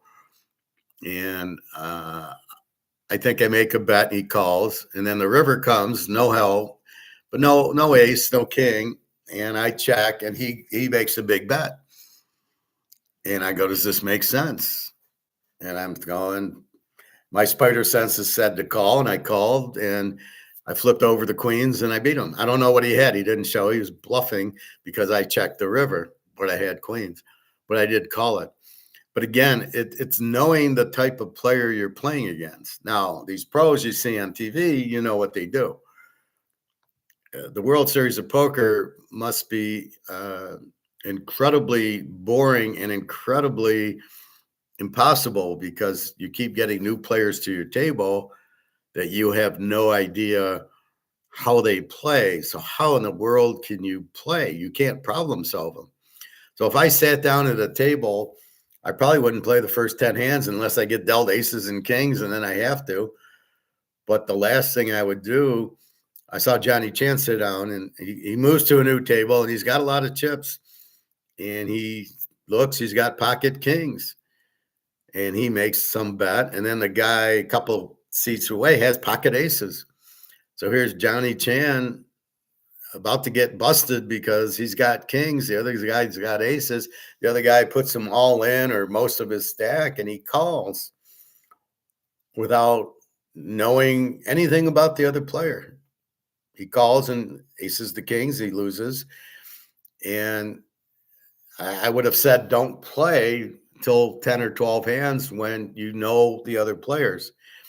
Um, but he did, and he got burned. And then he goes all in with the kings, not thinking he might have aces, but thinking, well, I got kings, so that's a good hand, so I'm going to play the kings, when he shouldn't have. You got to be careful of the aces there. Why would the guy go all in? That's where you problem solve. I made a good bet. This guy comes over the top and goes all in. He's got to have aces. I'm going to put him on aces, and I'm going to fold my kings because aces beat kings. And I'm not going to try to get one of the two out of kings to get out of it. So there's many, just like football, there's many different teams. There's running teams, passing teams, good defensive teams, good coaches, bad coaches. You've got to figure that out, right? And that's what I do. What's happening in football is the turnover. And I don't mean the interception. I mean the coaching turnover, the quarterback turnover. Here comes here comes Mendoza in. Oh, let's bet Oakland because of Mendoza. He's great. No, he's going to suck. He's not going to be comfortable the first year, especially with Kubiak, who has no idea what he's getting into. Now he's the head coach, not the offensive coordinator. And I didn't think Seattle's offense was all that anyway. They had a great defense. And maybe he coached to the defense. Well, we're not going to take – we got Darnold. He threw 20 interceptions, so I got to be careful with him. How good is Kubiak? I have no idea. You have no idea. He's what, a couple of years. The first year as an offensive coordinator at Seattle. You're going to make him your head coach at Oakland? Are you kidding me?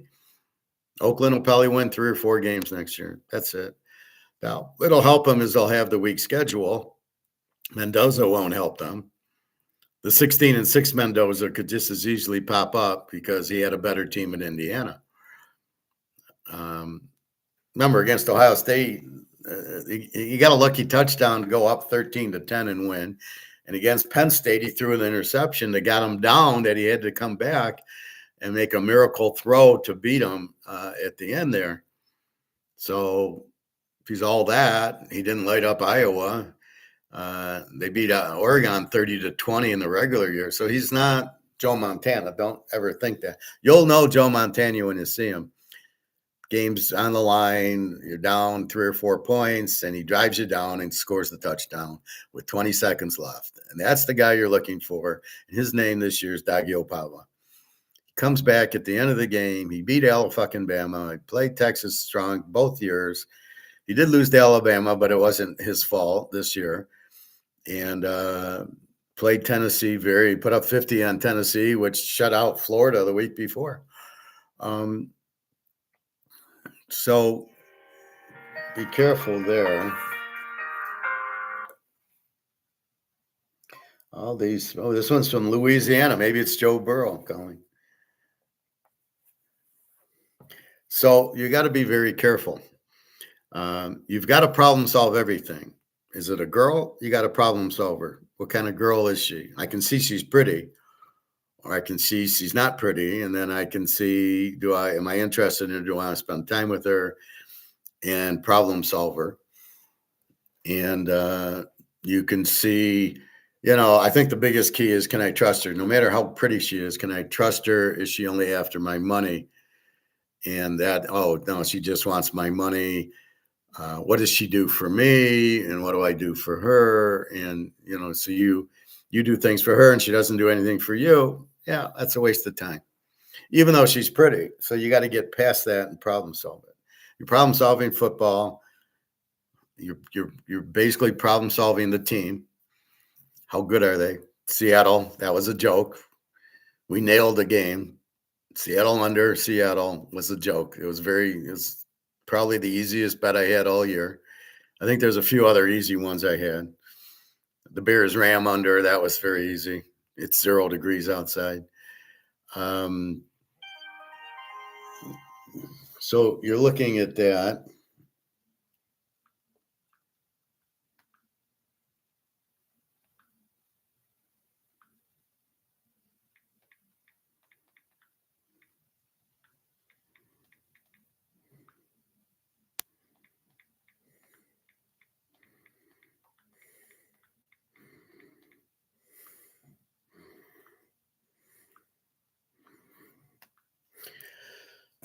So everything's about problem solving. Alyssa, a problem solver. Daria, Jenna, it's all problem solve. They're attractive, and then how do they treat you and everything else? That's what you're looking for, and that's the whole point of it. Poker, you're analyzing. Should I play the hand or not? What am I going to play? What are my chances of winning the hand? Can I bluff the person or not? It's very hard to bluff people. It's very hard to bluff and then problem solve it where somebody doesn't know you're bluffing, right? The only time I really bluff is when it's check, check, and then check, check, and then I bet 25 or so. I never make like a $200 bluff bet because my image is all over the place because I will check a full house. So people don't know when I'm checking if I'm strong or weak. I've had hands where I've gotten kings and an ace hit on the flop. And so I checked it and everybody else did all the way to the river. And they had like queens and jacks and tens. They thought I had a monster because I was checking, even though I was checking because an ace flopped and I'm figuring, well, I'm dead with my kings. So that's really the key to it. And that's what you're looking at is the flop, is people reading you. So will the bluff work? So you have to problem solve that. So there's women and there's business. Should I get into business? Is there a market for it? Playing poker, how should I play? How do the other people play? Is this guy a bluffer?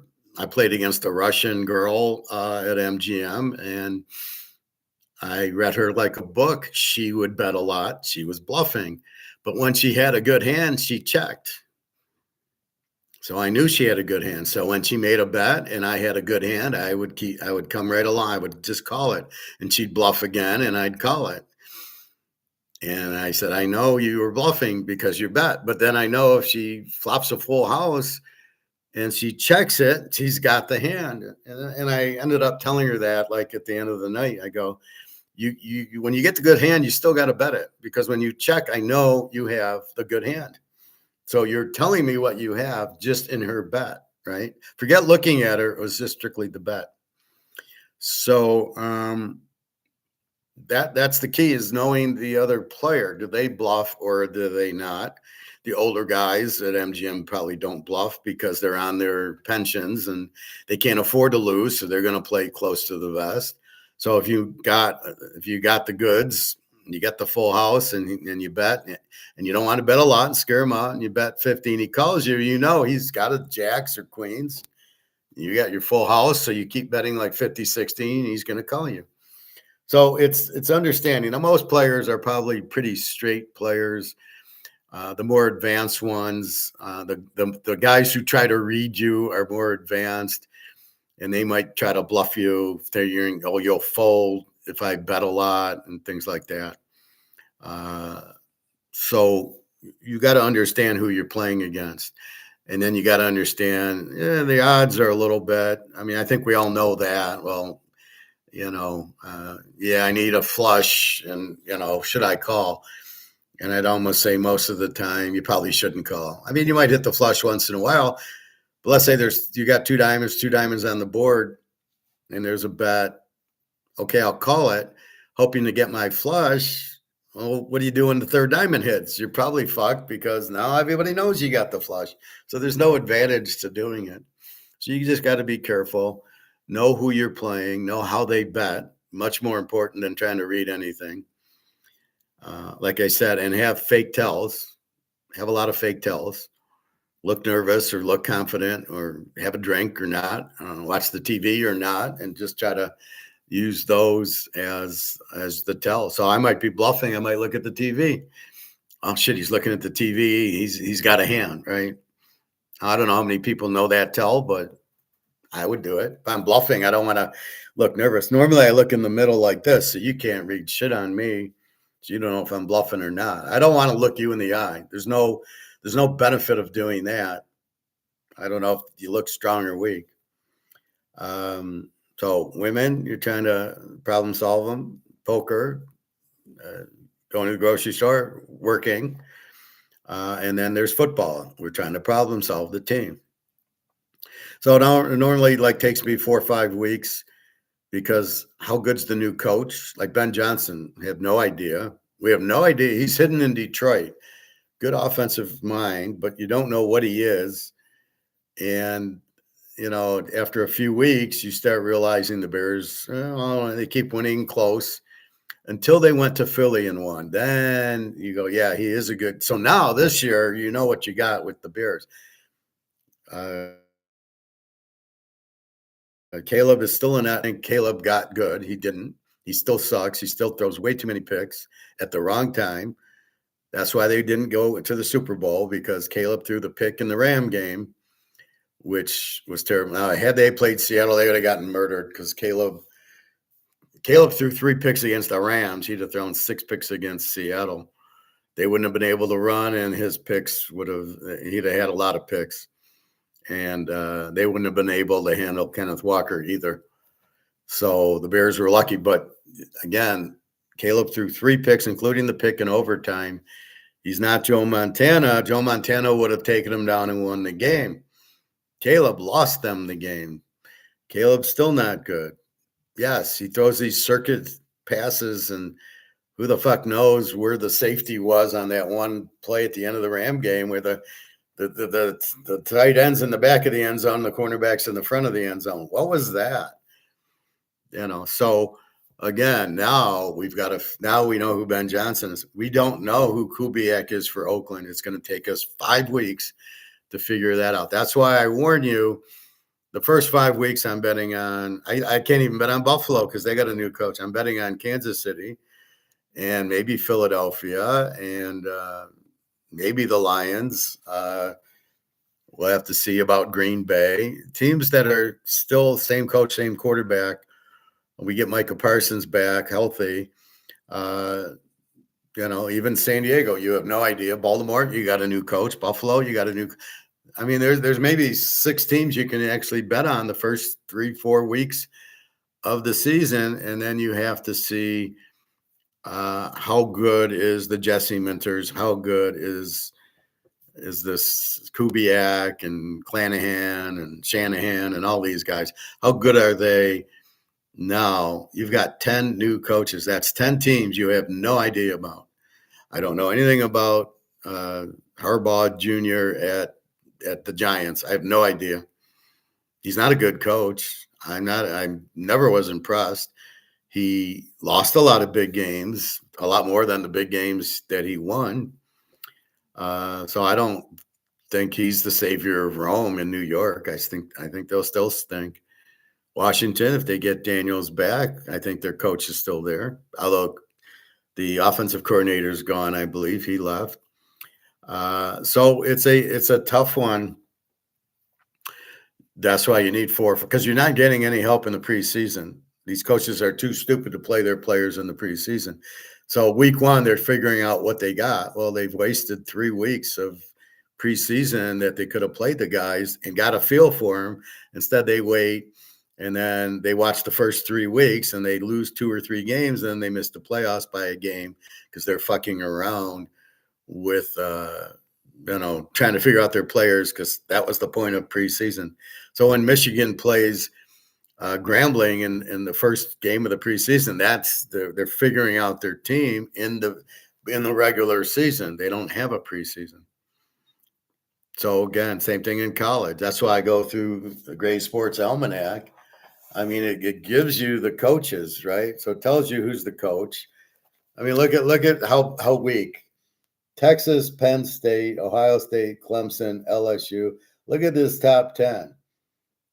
Okay. Georgia's number 9. That was a mistake. Where's Indiana? They had a good year. Texas didn't end in the top 10. Penn State didn't end in the top 10. Clemson wasn't a top 10 team. LSU wasn't. Notre Dame wasn't. Oregon, I think, just slid in. Alabama wasn't. And Georgia and Miami. So of this list, they fucked everything up. They totally disinvolved Indiana, because what they did the year before when they almost went undefeated didn't count.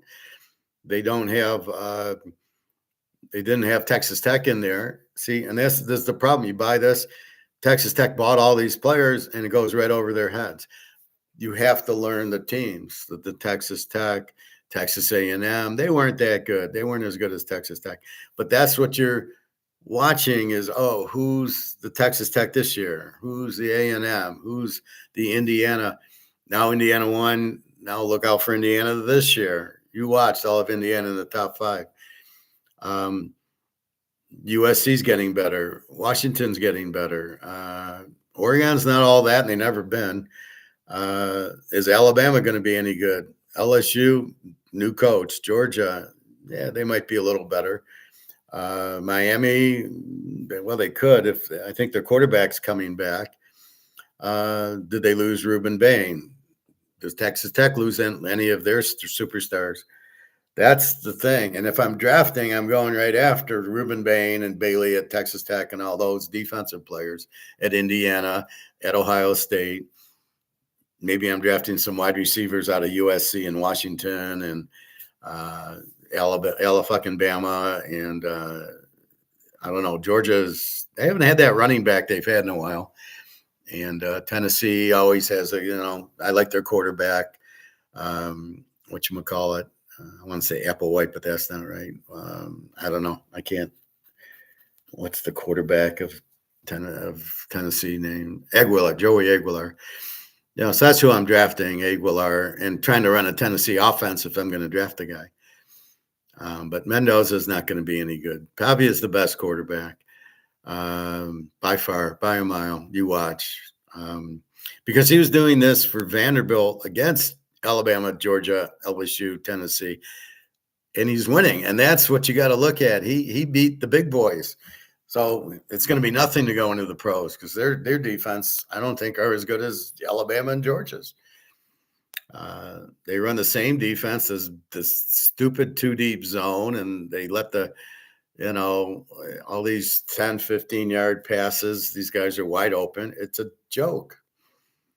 Seattle at least put pressure on the quarterback. Most teams don't even do that. That's why Seattle won. They blitzed the quarterback, right? So again, you're problem solving that. So you're problem solving just about everything in life. The banks, the stock market. Oh, the stock market's phony. You think football's rigged. Believe me, this times 10 is the stock market. It's so fake. Bitcoin is not even real. They're not even coins. They've got you so screwed up that you don't even question, is Bitcoin real? Because there's no coins in it. There is no coins. It's a bit. It's not a Bitcoin. There's no coin in a Bitcoin. Well, it's limited to 21 million. Bullshit, it's limited. Says who? Well, Mr. Fuji said that there's only 21 million. 21 million what? It's not even real. It's not even a coin. It's not like they're numbered. It's certainly not money because I can't use it. I can't go to the store and use it, so it's not money. Money has to be the most accepted thing and used by stores. You go to Kroger's. Can I use Bitcoin? Absolutely not. I go to barbecue. Can I use Bitcoin? No. I can use silver at the barbecue. Can I use silver at Kroger's? No.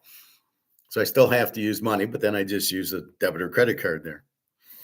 And that's really the point of it.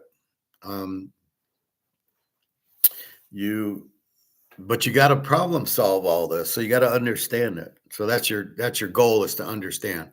Understand Austrian economics opens up a strong world to you. It tells you about competition. It tells you what's real money because you can't inflate it. So it tells you about inflation, which means if I have too much of something, it's not worth anything. If it's very limited, it is. Gold and silver, very limited. A nice Mantle card, very limited. My 1 of 1 Eiserman card, probably very limited. There's only one of them. The dollar, not so limited. The euro, not limited at all. And so you start understanding that kind of stuff. Let me see what else Alyssa wanted.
So that's the whole critical thing. No matter what you're doing, from girls to poker to football to craps, you're problem solving. You're trying to figure out that you're just not playing blindly. Blackjack, you're trying to assume the dealer's unknown cards at 10 because there's 10 jack, queen, king versus a 2, a 3, a 4.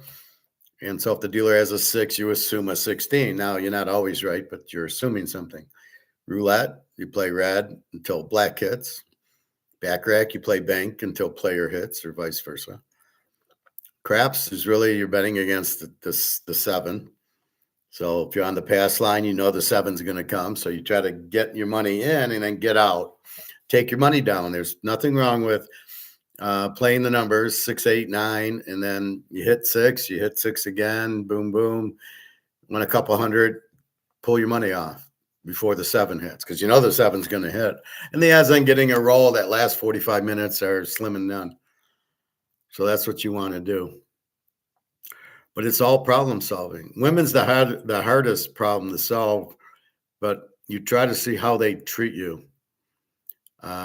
When I can't make it, something come up, or I want to watch the football game. There's a big game on. I want to watch it. See how they act towards you. See how they act when you say, "Do you own gold or silver?" And then see how accessible they are to learn about it. Alyssa learns. Daria understands it. Jenna's a little bit funny about it. I think she knows it's good, but she doesn't respect it where she, I gave her some and she didn't hold it like I told her. I said, it's going up to $5,000. Don't sell it. And she sold it. Now she said she needed an operation. She had some chest pains or something. So I understood.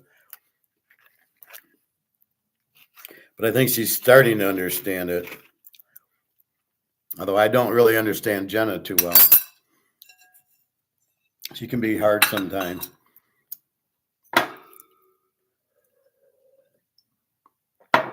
But Daria seems like a much better personality for me. And Alyssa, she understands me. I understand her. I let her do what she needs to do.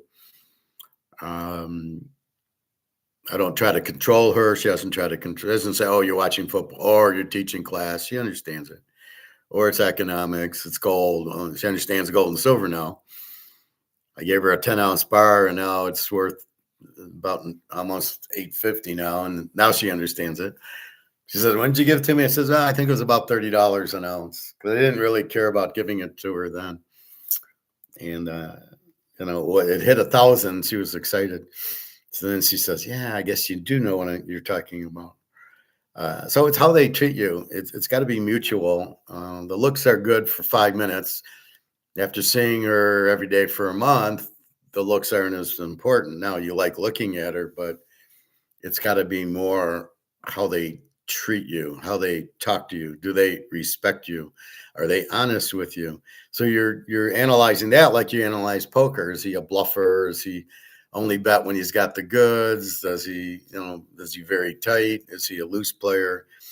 So you're trying to analyze the player. The biggest thing I see with most players, like they'll have a pair of aces and the flop comes and they're checking. And then they don't check then they check the turn and then the guy catches a straight on them on the river.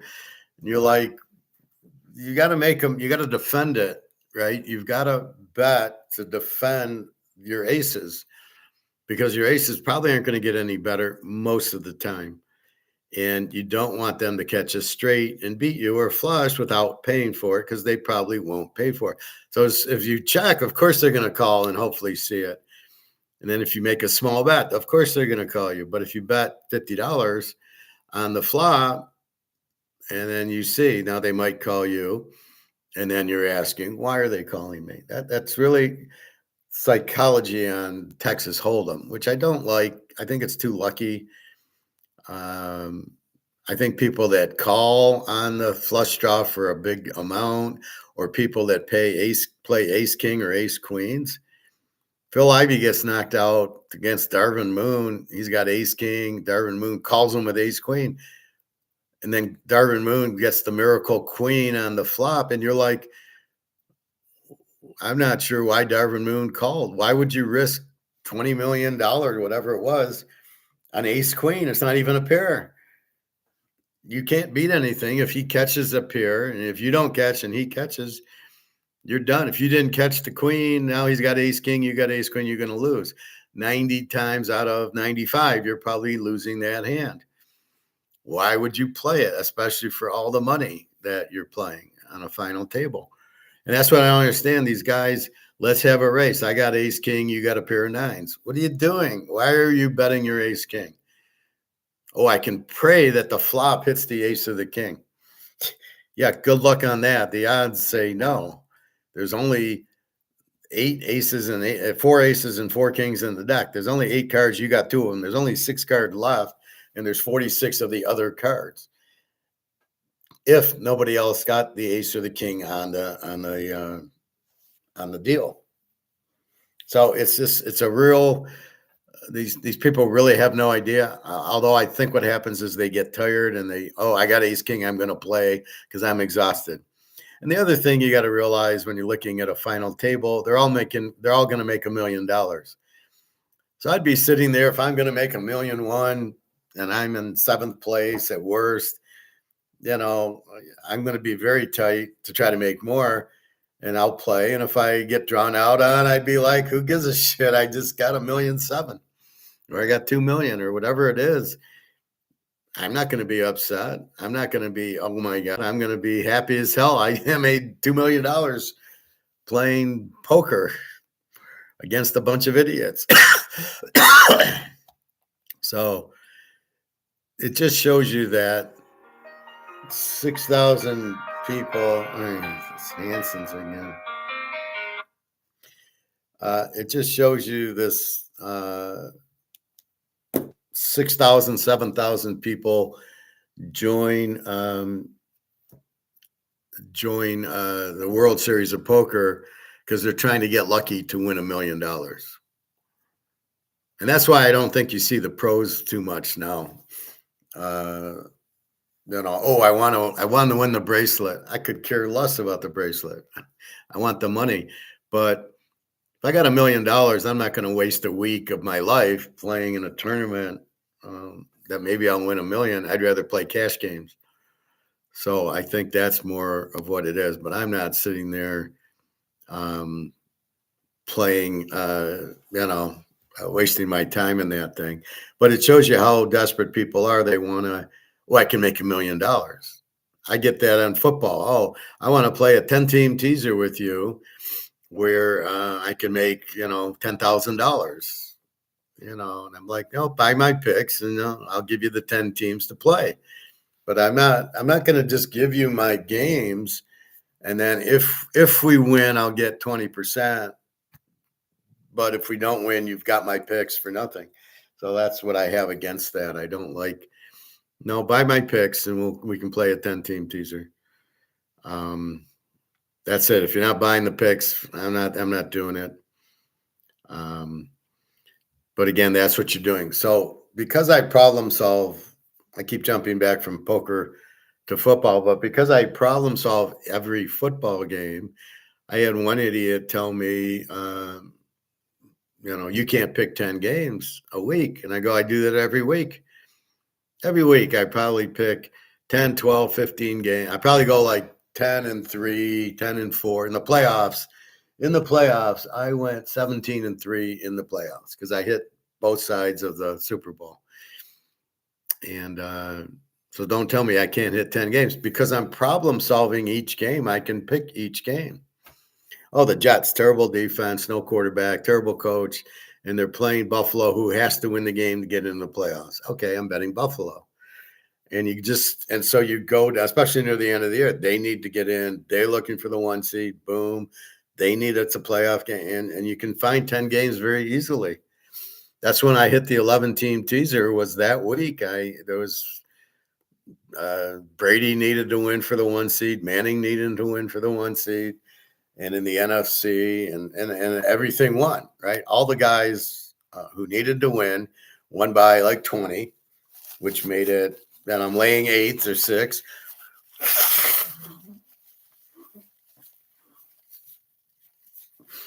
And then I had my 3 college locks. So there were 7 pros that were a joke, and the 3 college, which was a joke. And I capped off with the Florida State beating Auburn -1, which as soon as I saw it, that was a gut. That was a gut bet. Yeah. Oh, Florida State only laying 1. They beat everybody by 40. So that was it. And you just went from there. But basically, you just pick each game, and some so there's 16 games, right? There's 32 teams. So I go through the list of 16. I can find 10 games to pick very easily because I'm not just looking at the game, I'm looking at the total. Oh, this team's got no defense. This team's a good offensive team. It's going to go over. Or this team stinks. I'm going to bet them. Or I got 2 overs playing. I'm going to bet it over. I got 2 unders playing. So it doesn't matter. So you can, knowing there's 4 ways to bet each game, you problem solve each game. If I can't pick 10 games, I'm surprised. And it depends. I mean, I love the under in the Seattle and the Super Bowl, but I also love Seattle. So it was a rare where I could bet both teams in the same thing. I think I did that in the other week where I also did it with LA and Seattle. I took the over in the game with the Rams, which both of those won, but both of them were problem solved. And said, yeah, the Rams are a live dog, and the over with Pukanuka, yeah, that's going over. So there you go. I picked 2 games in one game. I picked two sides, and they both won. But I do it regularly, and that takes us to how I pick and why I pick so many teams. The average handicapper is just a Ponzi scheme salesman. Post 3 teams, 2, 3 teams out there, but this is what you guys are used to. Oh, Joe, he just posts the number, and it's not even a teaser, and take this with no direction. And people pay, $50 for it, and I'll charge $100 for all the pro and all the college. I'm giving you 15 games, and you're like, well, what the fuck? Joe doesn't give me 15. And what my explanation is, I'm going to give you 15 games. I'm going to pick at least 10 winners, if not more. So when you add them up, we're going to go 70, 75%, which is what I do. Now, there's a few weeks I don't, but normally over the course of the year, I'm going to pick that. So when I pick one loser and somebody's upset about it, I can't help them because you're not betting it properly. You're supposed to bet all the games. You're supposed to bet more on the locks or the bigger games, but you understand that I don't know which one's going to lose. I'm going to have losers. I'm not Madoff. I don't go 100%. But that's why I pick so many. So I look at the game. Oh, I like this over. I like this under. I like this team. Oh, the Rams. Yep. Seattle 49ers. Oh, Detroit, they're an over team. And Buffalo, they're an over team. And so your over teams and your under teams. And when you get the Houston, normally I bet them under. The Lions were bet over almost all the time. And so you just did that. Then I adjusted and started playing the Bears. And Minnesota was an under without a quarterback. And Green Bay, once they lost Micah Parsons, was an over. Denver, very nice. San Diego was an under. Kansas City played him as a dog until Mahomes got hurt, and then we kind of backed away from him. But you can see each game, there's 4 ways to bet it. Team A, Team B, over or under. And for me, it's not a problem to pick one of those things. So I'm picking them, and then I'm rating them. Well, I really like the Detroit over against the Rams, or the Ram Bear over, and that's going to be a lock. And I'm going to say 30 units. My Super Bowl pick was a 30-unit lock. Seattle under and Seattle. That was 30. Telling you to bet more. Whatever your 30-unit play is what you should bet on it. So I made it a lock. I bet 30. So to me, that was $3,000 because it's the end of the year. Earlier in the year, it might only be $1,000, but that was a $3,000 bet. The 3077 is just the luck. It's really, I'm saying, my bet's 3,000, but it's 30 units. So I put the bet. You can almost ignore the amount and look more at the is it a lock and the unit bets, and that's what you really should focus on it. So you see the unit bet of 30 units, and then you got to look at your bankroll. By the end of the year, it should have been much higher than it was earlier. Again, I had a winning year. And you look at it and you go, what do we got for 30 units? And it might be 300 for you or 500 for you. I'm not telling you to bet $3,000. I'm telling you to bet what a 30 unit bet is. And that's what you need to look at. So as I'm going through the year, I'm doing a lot more 7-unit bets and 9-unit bets, looking for a lock because I got to learn the team and problem solve most of the teams in college or pro. College is a lot of teams, pros 32. Pros, you kind of see the games, so you can see what's going on and who's playing. Where college, to get SMU or to get Syracuse, you really, you're reading the box scores and hopefully you can figure them out, figuring out the coach. If they do have a new offensive coordinator, defensive coordinator, you'll see it in the stats. Oh, yeah, this team's scoring 45 points a game. Obviously, they got a new offensive coordinator, and obviously the quarterback's good. Can I bet them over? Well, if they play Georgia and put up 45, I can bet them over every game, like I had with Van Dyke and Cam Rising. They would put up a lot of points.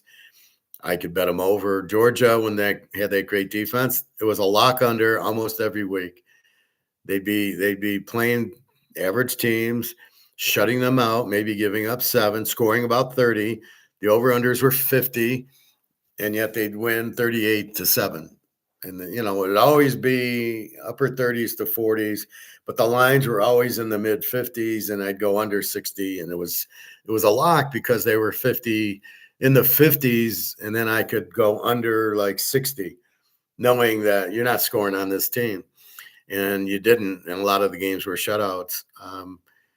But they didn't run it up. They ran the ball. Once they got the lead, they just ran the ball. And that was how you then finding the Georgias or the Cam Risings or that. And that's what I'm looking for. So to problem solve, it's not hard to find 10 games going 75% roughly. Sometimes I'm going 8, sometimes I'm doing 70.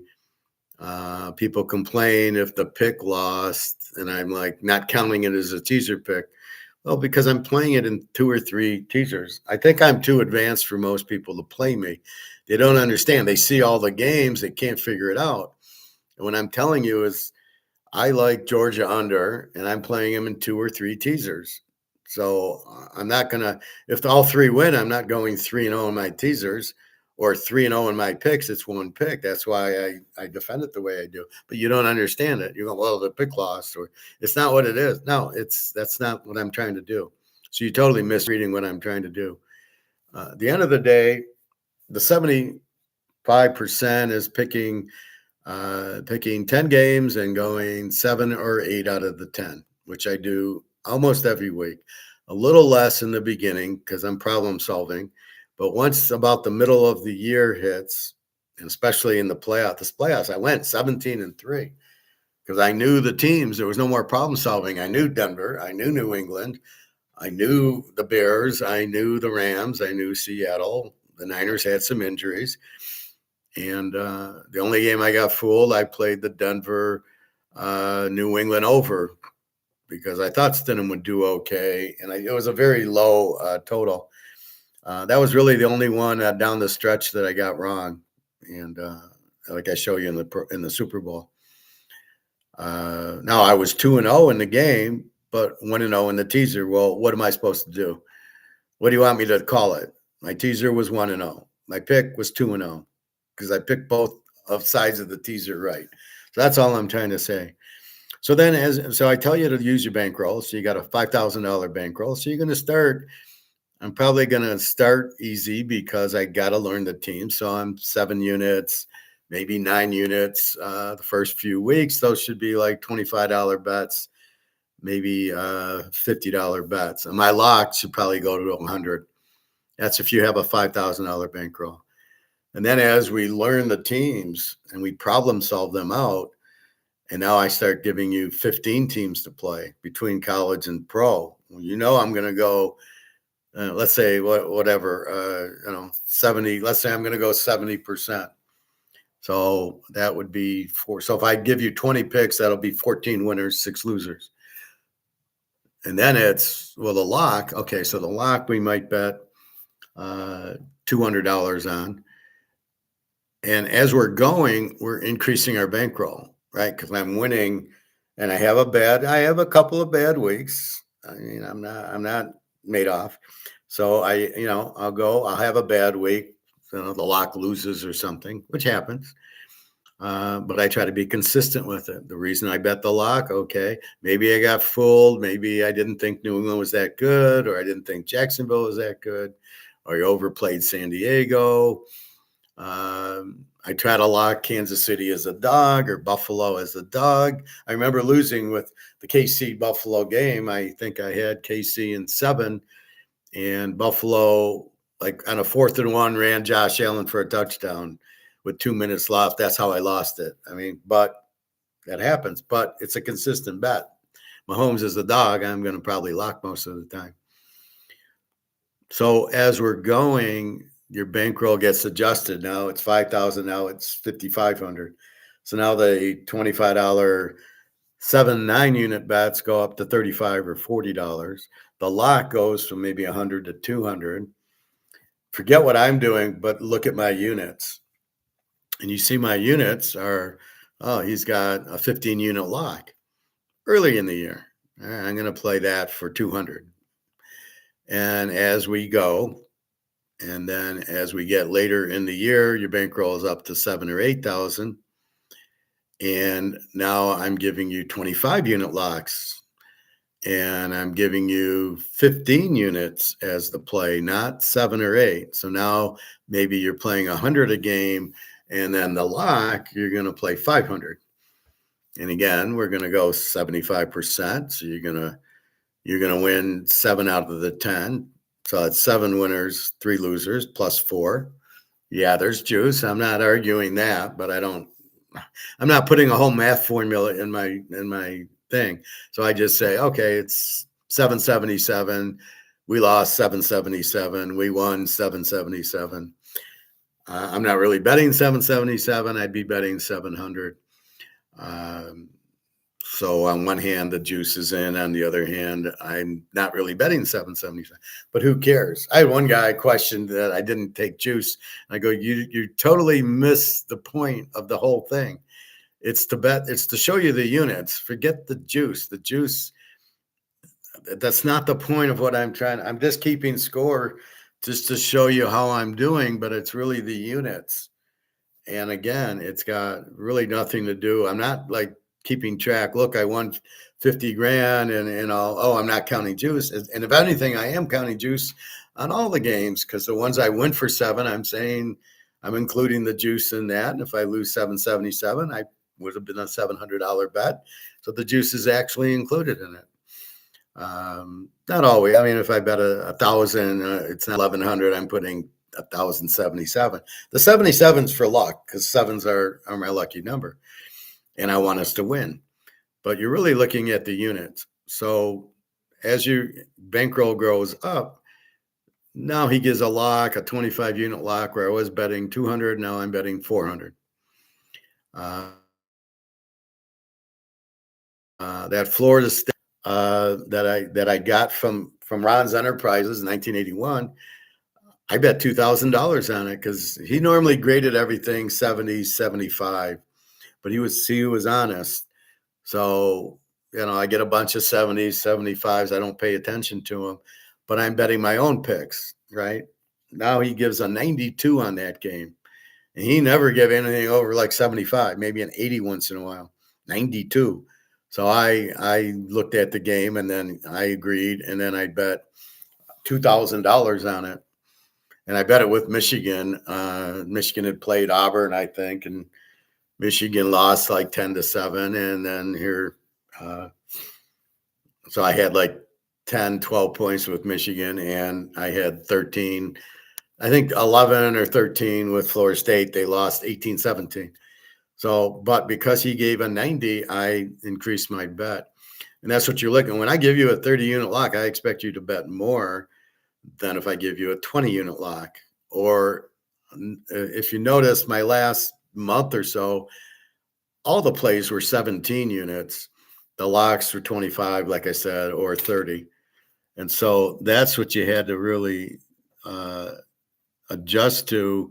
There was no more 7 unit plays late in the year because I knew the teams. I had them all problem solved, and I went very strong the last 6-7 weeks. I probably went 90%. Very few losers. I had one. The bowls were confusing because people weren't playing in them, but I hit the playoffs pretty well. I think I went about 80% in the playoffs. Again, having I had the over in the Indy Miami game, which won, and the 2 games leading up I hit, and the 4 games I hit, and pretty much I nailed all the playoffs because those I could figure out. But when the guys sit out in the bowl games and they sit out, I try to adjust for it, but I can't. I don't know they're sitting out. Now, if I find out real late, there's nothing I can do. And then I don't know what to do if I post my game. So I post the game, and then all of a sudden, like there was one game and it got cold. I liked the game over, and then the Denver New England game, I liked it over at first, and the weather was supposed to be 30, and went all the way down to like 5. So I knew it was an under game. So I don't know what to do if I've already posted the over in the game, but now I realize it's the under. And I don't know what time you guys are betting the game. Are you betting it when you first look at it? Are you waiting for game time or the day before? So I don't know. So I don't know what to do with that. But I really, at the time, don't want you to bet the over. I want you to bet the under. So I try to put a second bet in under. So you would do that, or I could maybe write in play the under on the game because of the cold. But again, sometimes it's 30 degrees, and I think it'll be high scoring. Like the Ram Bear game, I had under the whole way. It was amazing how many idiots thought it would be an over game because it's the Rams and the Bears, and they didn't. They said, "Well, there's not wind." So they're listening to me, and I say wind's the biggest problem. However, also zero is a big problem. But I'm just talking if it's just a normal, if it's a windy day, it's an under game. However, if it's zero, it's also an under game. So a lot of people, tried to steal my ideas, but didn't fully understand it. So that's really what you're looking at. And so you're increasing your bankroll. If I give you in the beginning, I'm giving you a 7-9 unit bet, which are $25, $30 in the beginning. Even though I'm saying 777, then it's got to be what, it's a small play, right? Maybe I should say 7, well, what am I going to call it? I want 7 units is really $25 for you guys. I can't really say 257 or 25 and then say it's a 7-unit play. It just doesn't make sense. But that's probably what I'm doing. And then as it gets going, now you see 11 units, and then you see 15 units, and then by the end there's 17 units, and you see the big locks, the 30-unit locks. Then I expect you to bet a lot on them. And they don't all win, and a lot of the times I'll put that team in 2 or 3 teasers. Like if this was a regular week, I would have played Seattle under in 2 or 3 teasers. But I couldn't because I only had one choice, which was Seattle plus 1.5. So that's what I'm doing. I'm problem solving the games, and it's not hard to problem solve 10 games because I got 4 options. I mean, either if you're a Z team, you don't score and you got a weak defense, so I'm probably betting against you. However, if you're an under team like San Diego and you play Houston, I'm betting you under, and it might be a lock under. So my Houston's an under, San Diego's an under, Buffalo is an over, good offense, no defense. The Lions, Philadelphia was more of an under. The Bears were more of an over. So now I'm analyzing the team, and then can I also play him in the game? So the Bears, Green Bay, the Bears came out as a 1 favorite. This is the playoff game. I locked Green Bay in 7.5. And then if the weather held, it would be an over because I could problem solve both ways. But, then the Packers went favorite, and then I didn't play the Bears as the dog. And I was pretty right. It took a miracle for them to win it. But I had Green Bay in 7.5 was a joke. That was the lock. So you're looking at how you can play it, and that's what I'm doing. And once you figure that out, and you're problem solving it, then off you go with it, and then you can problem. So you look at the problem all 4 ways, and then you say, well, the Bears, they are an over team, and they're a good dog. So if if I get them against Detroit, it was really cold, but I had the Bears in 3.5 in that game, and that won. But I couldn't really play the over in the game because it was cold. But anyway, so that's what you're looking is understanding the teams, which goes back to the quarterbacks and the coaches. Clint Kubiak's an offensive coach. Oakland was a terrible team last year. They're a Z team. You bet them under a lot because they weren't going to score. And they had a decent defense. And then they got bad. And then it was just they were a terrible team, and you'd bet against them. Kansas City loses Mahomes. Now it's an under team because they don't have a quarterback. So you're weighing all these things to come up with your conclusion to problem solve the team, to problem solve the game. Under game, it's an over game. The line comes in. The Super Bowl, I got a 46 in Seattle, New England, and they ain't never getting there. So I go under 52. That was the easiest pick of all. That's the first thing I gave you is the free pick. And a lock was the Seattle under because the number was too high. Had it come out at 41, I probably wouldn't have been as quick to take that under. But at 46, I was real quick because I said, oh, let's bet it at 52 before it changes. And then the Seattle 4.5 never moved, which I was shocked. Again, I had Seattle -7, which is why I create my own line. And at 4.5, that was a joke. And I want a teaser going over 0 without anything. It went from 4.5 to +1.5. But guess what? I knew Seattle would win, so I didn't really care as long as I didn't have to go from 7 to 1. I went from 4.5 to 1.5. And it fucking won. It doesn't matter. It's a stupid thing. It's like going on 4th down.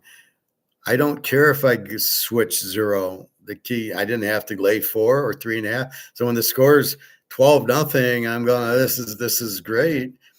Because if, let's say, it went 12-10, I would have lost. But at 12-0, I'm sitting fine. And then it goes 19-0, the game's over. And I'm getting 1.5. So I knew it was over at that point. And I knew the under was going to be good. So that's what you're really looking at is the problem solving of the games. And as the season goes on, the problem solving becomes easier for most teams. Now, KC, we knew Buffalo, some of the teams, the Lions, Philly, we already knew. We didn't have to problem solve because if the coach and the quarterback are still there and the defense is still there, we have an idea. Now, the Lions changed coordinators. They were still an over team. The defensive coordinator still stinks, although the offensive coordinator sucked, and they fired him after 3 weeks. And then we saw Dan Campbell, and he was terrible. And then we realized it was Ben Johnson that made Detroit, not Dan Campbell. They kept the wrong coach. The GM doesn't know what he's doing. It's so hard to draft in the top 5. A running back, a wide receiver, Hutchinson, and he goes to Alabama for him. Oh yeah, that was really hard. They pay their players, so he had a good running back. The receiver I never would have drafted because he had a hurt knee, so I didn't understand trading up to draft him when he could have drafted two Georgia defensive players that went on to win a Super Bowl at Philly, Detroit would have had a good defense. Their defensive coordinators are terrible. They give up over 30 a game. I don't know what they're doing. They keep getting injured and not having replacements. Only a moron who's a GM would not understand that it's football and everybody gets injured. You got Hutchinson snapping his leg is not going to ever come back to where he was, and you signed him to $40 million, and now you don't have the rest of the defense because you didn't do it. And your offensive line got old and they're all retiring. And now you can't run because you don't have an offensive line. And there's nothing you can do unless you get free agents and sign like the Bears did last year. So again, now you got idiot GM, and now you got to revalue the Lions as, are they any good? The quarterback stinks. GM stinks. The coach not very good. The defense stinks. Yeah, Now this year they had a tough schedule. Next year, I don't know what the 9-8 schedule looks like. Probably be some hard teams and some easy teams. And if you notice the Lions, they only beat the Giants in Washington, and they beat the Bears twice somehow, and probably because he knew the offensive coordinator. But that was it. He didn't beat anybody good. Got killed by Philly, Buffalo. I don't think they played Buffalo. KC beat them. Green Bay twice. Minnesota beat them without a quarterback. They couldn't handle a good defense. So very big problems in Detroit. They'll go 15-2 next year. Yeah, they'll be probably more 2-15 than 15-2. They're all done. Jared Goff stinks, so you know that. So anyway, that's what we have, and that's what you've got to look at. Our problem solving, analyzing. Poker, you're playing the player. Football, you're analyzing the team, mostly coach, quarterback, and defense. Like Seattle, we knew that was going to be a low-scoring game. We knew the Rams was going to be a high-scoring game because of their strength with Stafford, Pukanuka, and they didn't have a great defense. So again, who's their player personnel tells you the type of team they are, then you can bet it. Most people just guess. They don't know what they're doing, or they hear some idiot on BetMGM say, I like New England. And then you got people like Profit Margin here betting on New England like an idiot. You have access to me and you're betting on New England, you get what you deserve. The lock was Seattle in the under, and we got a guy betting New England. I can't explain that. He's also in Bitcoin. I can't explain it. It's like they don't know how to listen, or they're just one of these idiots that just agrees with other people, and they don't really get the concept of understanding who to listen to. Or like I say, gold and silver's limited, and stay out on paper, and he's in Bitcoin. And you're like,